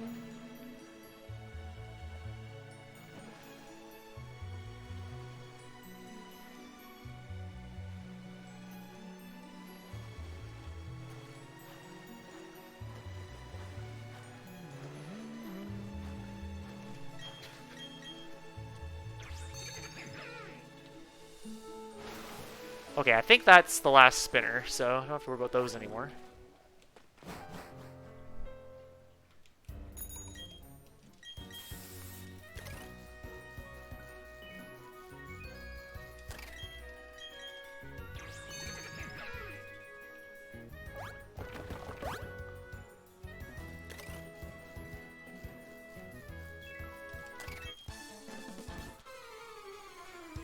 Okay.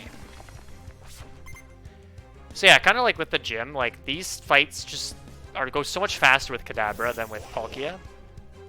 You can technically go buy more like TMs at the department store for Palkia, like Thunderbolt and stuff. But you don't really need them. Why is this Golduck using Aqua Jet all of a sudden? That's the second time in a row I've seen it. It's quite irritating. Alright, Blissey, otherwise known as a sack of experience. Luckily, the HP bars are not slow in this game.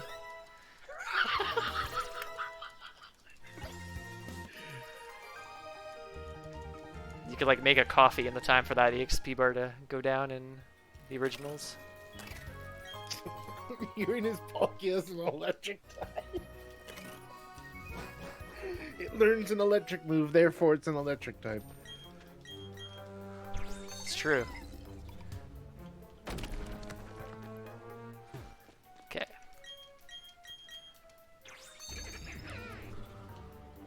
So it was actually here where it was discovered that you can use what's called menus. I think it's menu storage. It's the main glitch that's used, where you can effectively use, like, be in a menu but be moving around in the overworld, and you can, this is where it was first found, you could skip trainers in here, in this specific room. And it was related to, like, the strength boulder puzzles. And then it was quickly found that you could just do it anywhere, so. That's obviously been patched. I think it's been... Has it been patched out? Maybe it hasn't. I'm not sure. But it's a completely different category in any regard.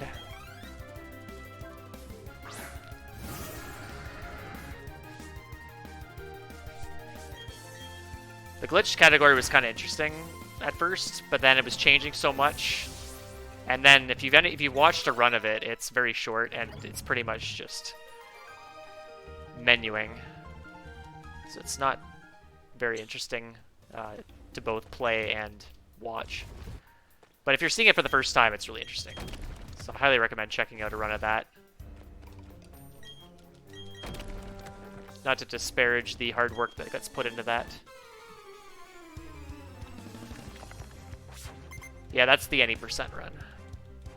So interestingly, this is the first game, Pokemon main series game, since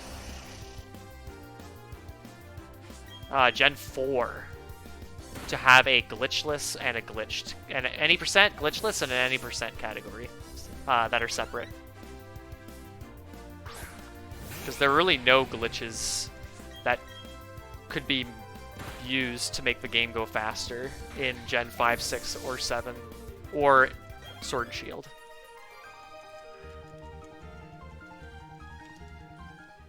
Which is very interesting.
Yeah, so this is a bit of a slow victory road, just of all the mandatory trainers.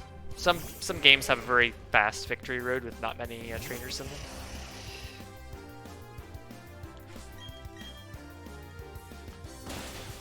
Gen 1 and Gen 2 are notable for being pretty fast. Yeah, I just felt like Diamond and Pearl had a ridiculous amount of trainers in the victory road.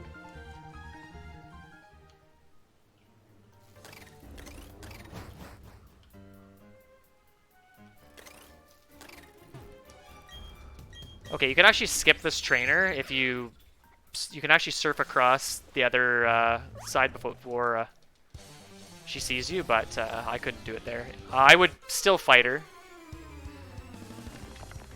Actually, no, I'd probably just skip her because this isn't even a valid run anyway.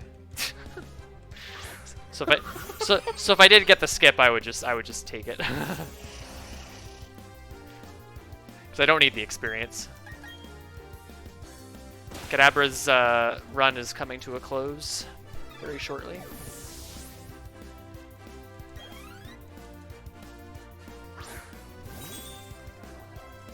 This is a very interesting run to watch because I just remember being a kid playing this game and I probably had spent almost 40-50 hours before I even got to the Elite Four. Oh wow.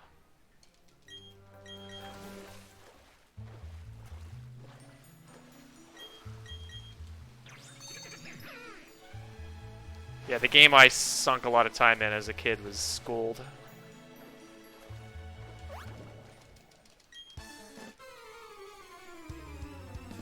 And then after that, I didn't really play Pokemon all that much until I was much older. So there's a waterfall just to the right of here, where you can get a really nice TM for Dragon Pulse, which is a really good move for Palkia. I'm doing a route which skips it.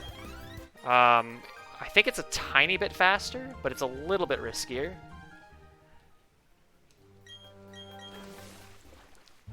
Because I have a Dragon type move already.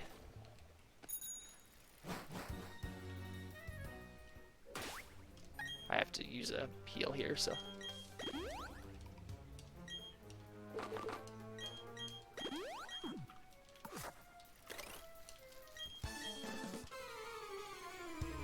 Turtwig to solo the Elite Four.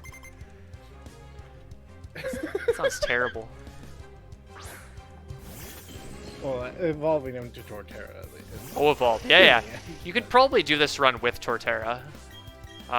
It would be very slow. Like, it would be an over 4-hour run. But it's definitely possible.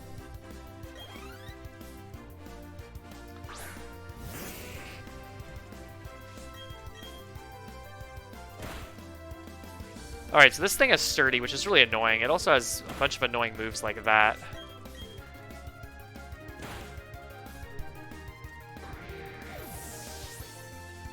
Oh, yeah, it does damage based on the weight difference. Yeah. So I'm going to just heal. You can do this with Palkia, and then just revive Kadabra, but I'm going to try to just punch through this with Kadabra.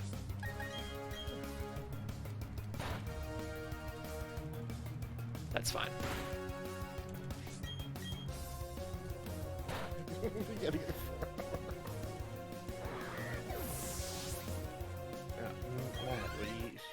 What you gotta do is learn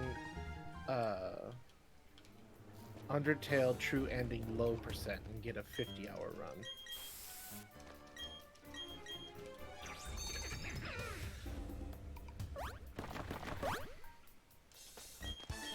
Can't imagine doing a 50-hour run.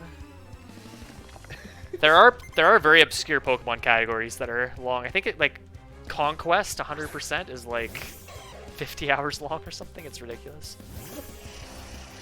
I just know the Undertale one where you true end low percent where you can't fight any of the special bosses to get your essence, so you have to grind off of enemies, which is a 1 in 200 chance, or no, 1 in 800 chance of getting an essence or something like that.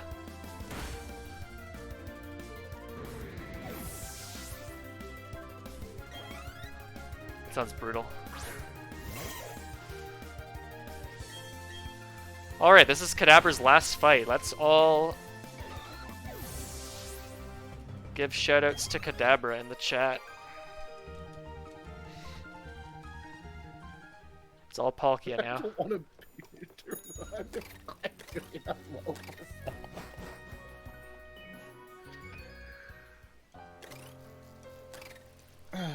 Take care, Kadabra. You were good, soldier.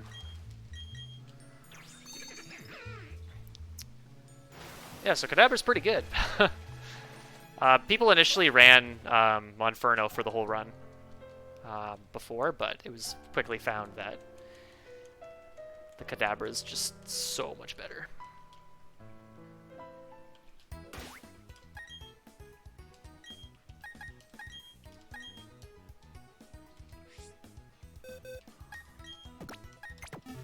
So now I'm switching to a Pokemon that is 10 levels lower.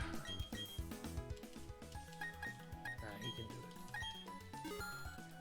it. I really Palkia, he can do it.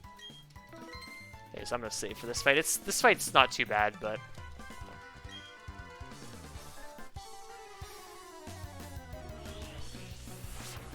Aaron? final rival fight. So Oh. there's a couple ways to do this fight. I found I was having trouble because I ran out of Surf PP, but I figured out a way to do it.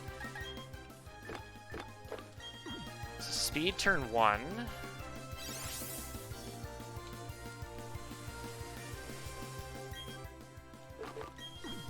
Special attack.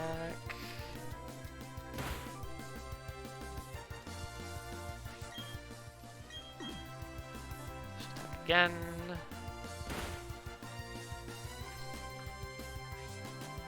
Oh, I screwed up. Uh-oh. It's fine. It's fine. It's all good. Yeah, we're good.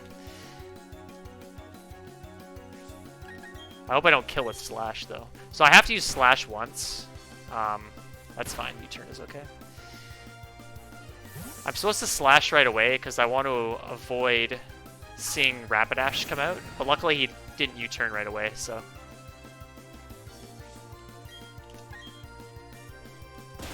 And I'm all set up. That was a bit slow, but that's fine. I do have to heal once more, though, because there's a Pokemon that has a quick Claw coming up, and it will kill me if it the Quick Claw procs. And I really don't want to do this fight again. I've already had to do fights again, and yeah, not a fun time. Now, unfortunately, I don't think you get quick saves before each of the Elite Four members, so I will be saving before all but one of them.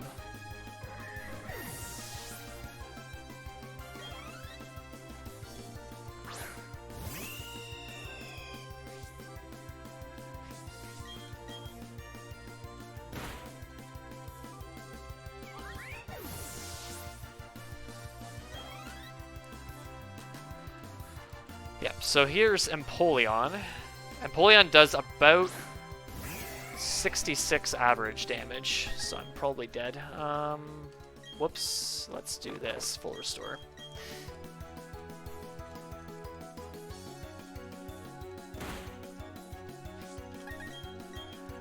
And so you actually... Oh, there we go. He got the Quick Claw there. You notice I was surfing this whole fight? Well, I have the metronome on, and that actually just makes me able to one-shot everything without having to set up extra X items. Oh. So that was by design. The damage goes up by 20% each time. Yeah, so by the time I get to Palkia, or Empoleon, it's effectively doubled.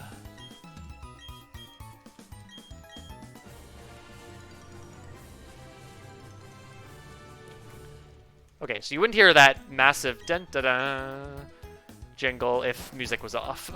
You just zip right through.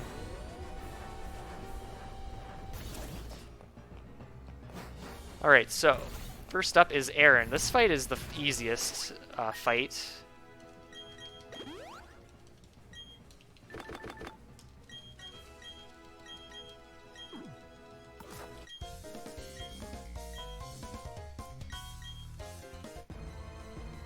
And so, he has 5 Pokemon, and I need to surf all 5 of them. And so if I didn't slash the, Oh yeah, I didn't explain why I use Slash on the Staraptor. It has a Focus Sash, so you can't one-shot it. Oh. If I was just spamming Surf, I would actually not have enough Surfs to do this fight, which would be interesting. Okay, so I'm going to have to special attack twice because of Light Screen. Toxic is annoying, but I can just heal that. It's not a big deal.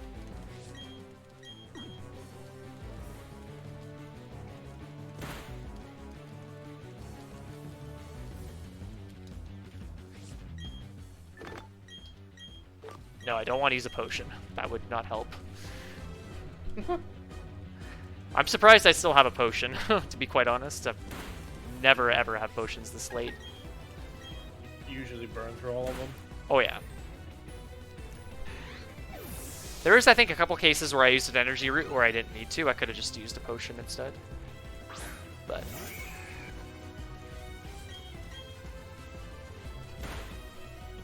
Okay, so now I just spam Surf. This fight is easy.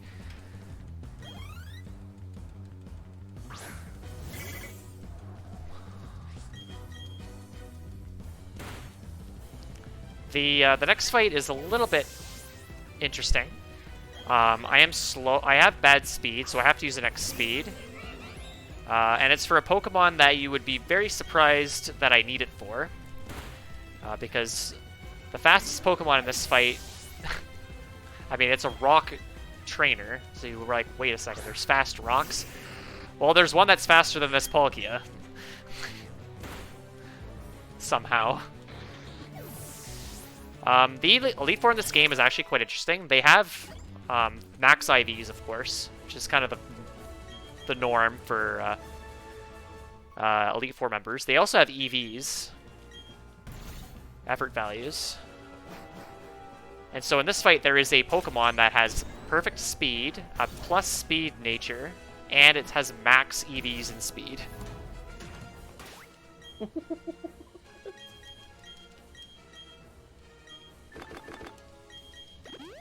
And because of that, it outspeeds my Palkia. Unless I use an X speed.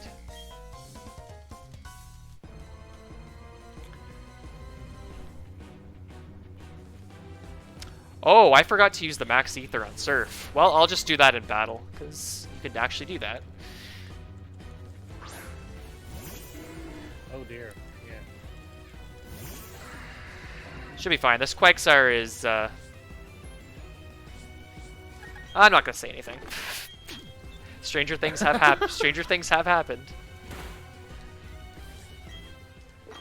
So max speed. So this is gonna be quite a long setup. A Toxic Mist is really good because I have to do a couple more setup here. Okay, Toxic is high.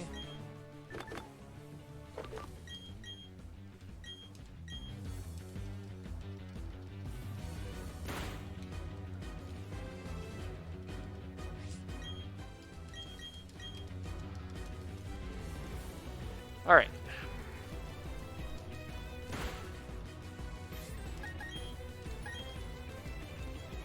Alright, so that's Spatial Rend. So that's kind of a signature move of Palkia. It is not 100% accurate. The reason why I use Spatial Rend is because the Quagsire's ability is Water Absorb, which means water moves do no damage.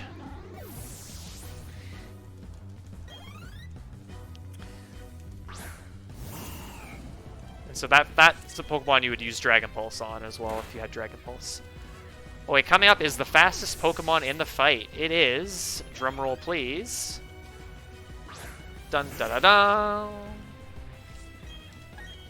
Golem. Ah, the boulder. It also has Sturdy. That's why I slashed it.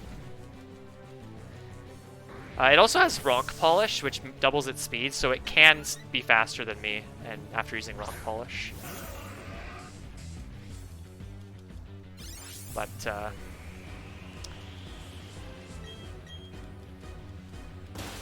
nothing bad happened.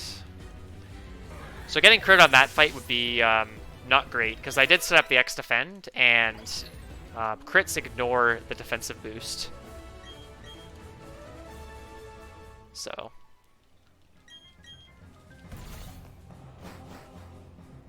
yeah. Alright, so coming up are probably the two worst fights. Flint and Lucian. So I'm going to use heal under the full.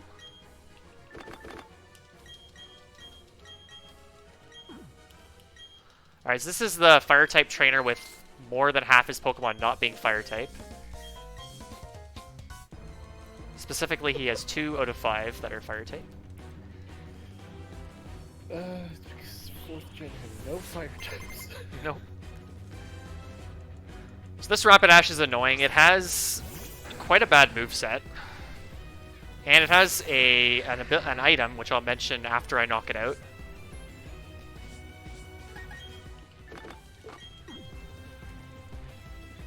Poison Jab, okay, don't do it. Nice. A nice Surf. Okay, so that thing has a wide lens, which means its accuracy is increased. It has Hypnosis, so very likely to hit Hypnosis. And that's very troll. Okay, so next up is Lopunny.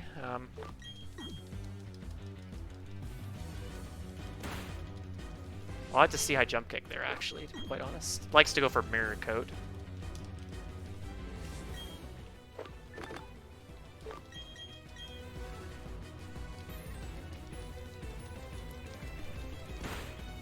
That's fine. I got a fight where I got X speed into Hypnosis Miss, so then I KO'd the Rapidash. Then Lopunny went for Mirror Coat twice, so I didn't take any damage from it, so I didn't have to heal. And then, but unfortunately you can't go damageless because his final Pokemon has a Focus Sash.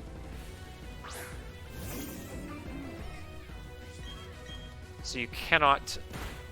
It always does damage.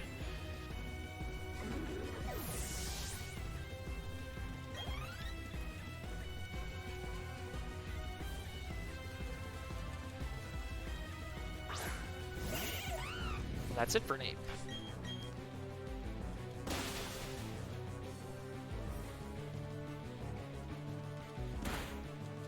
Okay, did not get the thing, which is close combat crit. That's a death if that happens.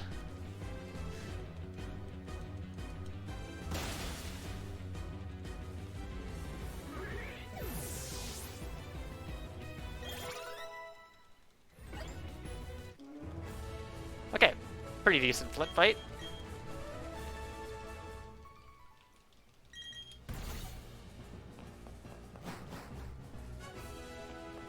Alright, so next up, this fight is particularly bad for Palkia. So in Brilliantly Diamond, you actually use Dialga. This guy leads a Mr. Mime, who has a Fairy-type attack. What am I doing here? Heal to full.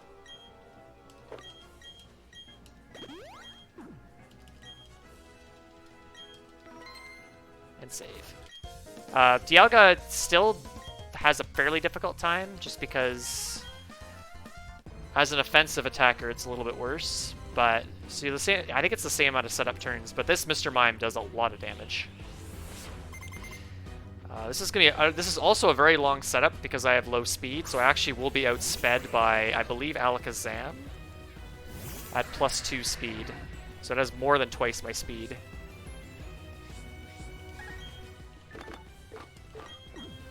Special defense to start.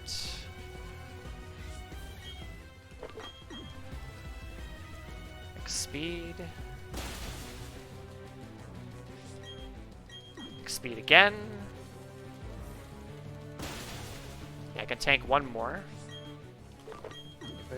One. Two. So Mr. Mime the fairy type makes it a lot harder to deal with. Yeah, it's part fairy. That's...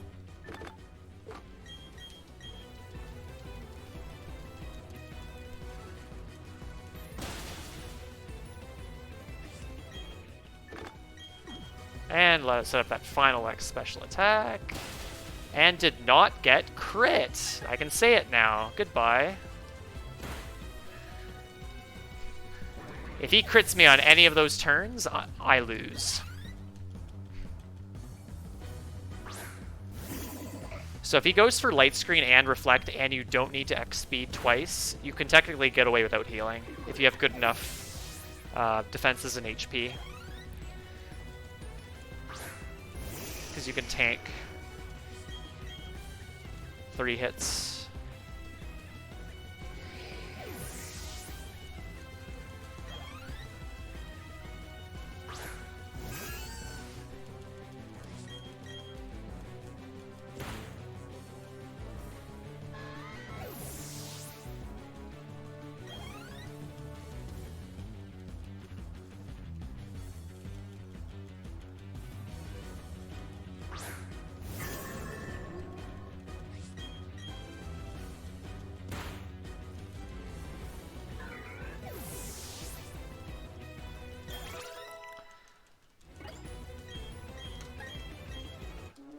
Okay, one fight to go, and that's Cynthia.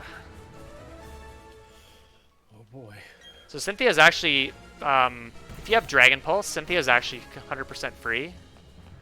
I'm going to play it a bit safer, which also means it won't be safe, because I have to set up an extra turn. Whoops.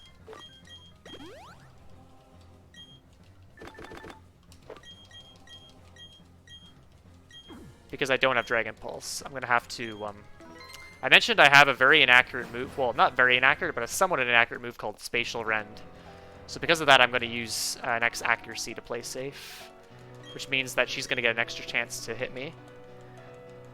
But I'll explain it in general why Cynthia is so free here once I finish setting up.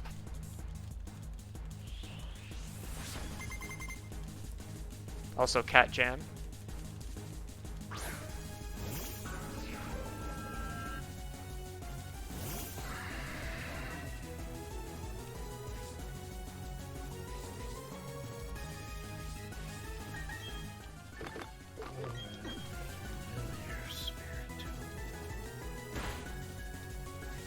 Good. Speed.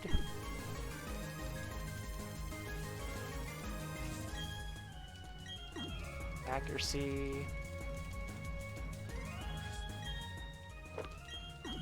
1. 2. Okay, one more chance to hit me here. Okay, so by using the X Special Defend, that actually encourages it to go for Sucker Punch, and because I'm not actually attacking, Sucker Punch does nothing. If I don't use the X Accuracy there... Ooh, I got the switch. That's not great.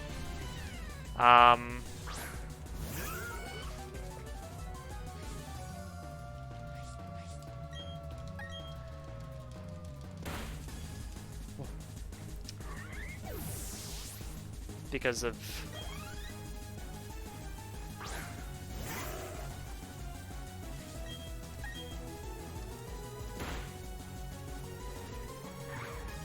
Yeah, so because of that, you just can't take any damage from her once after the first hit.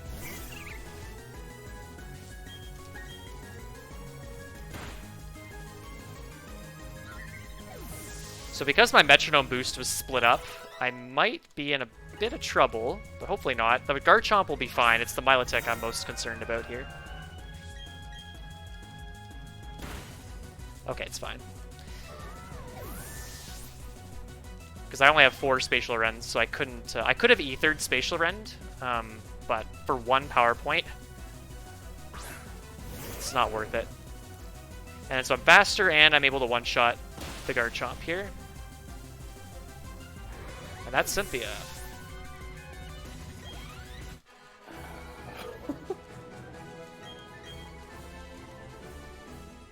So probably the easiest fight in the Elite Four. Other than Aaron, maybe. Because luckily Spiritomb and the AI is, like, silly. But anyway, thank you for the GGs, guys. Appreciate it. Time will be coming up. There's going to be a bit of a Hall of Fame cutscene in about 45 seconds. And when that fade-out happens, I'll call it when time is.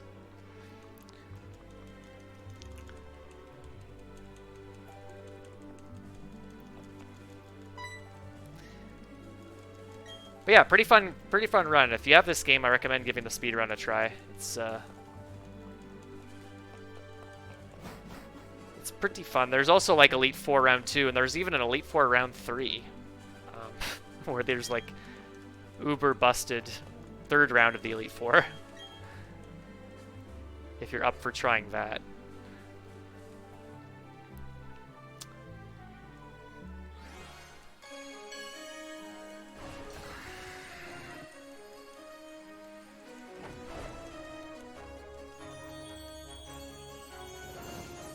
Alright, I'll call time. It's when this fade out happens after this little screen here.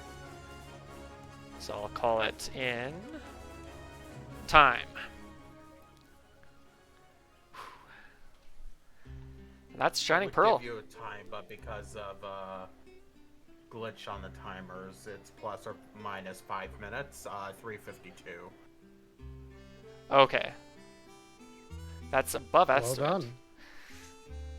Yes. Yeah, you're the last run, so yeah, that's good. That's fine. That death to on Spear Pillar was that cost me over 5 minutes. So yeah, you were last run, and we were running really early, so you were fine.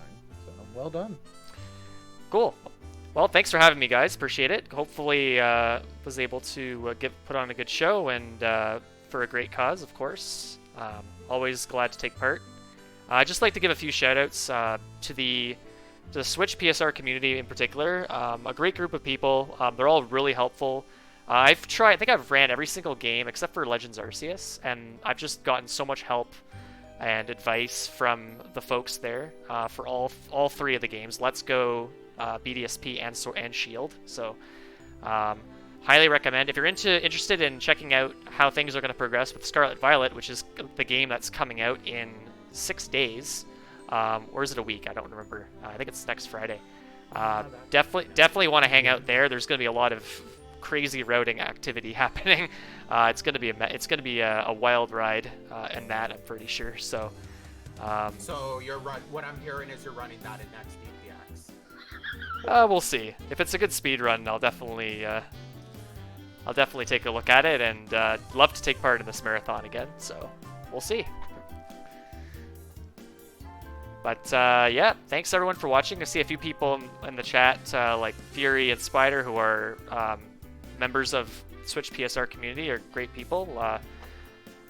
Definitely check those guys out as well. Really good runners of the various games. And yeah, thanks DogPound team for having me. Alright.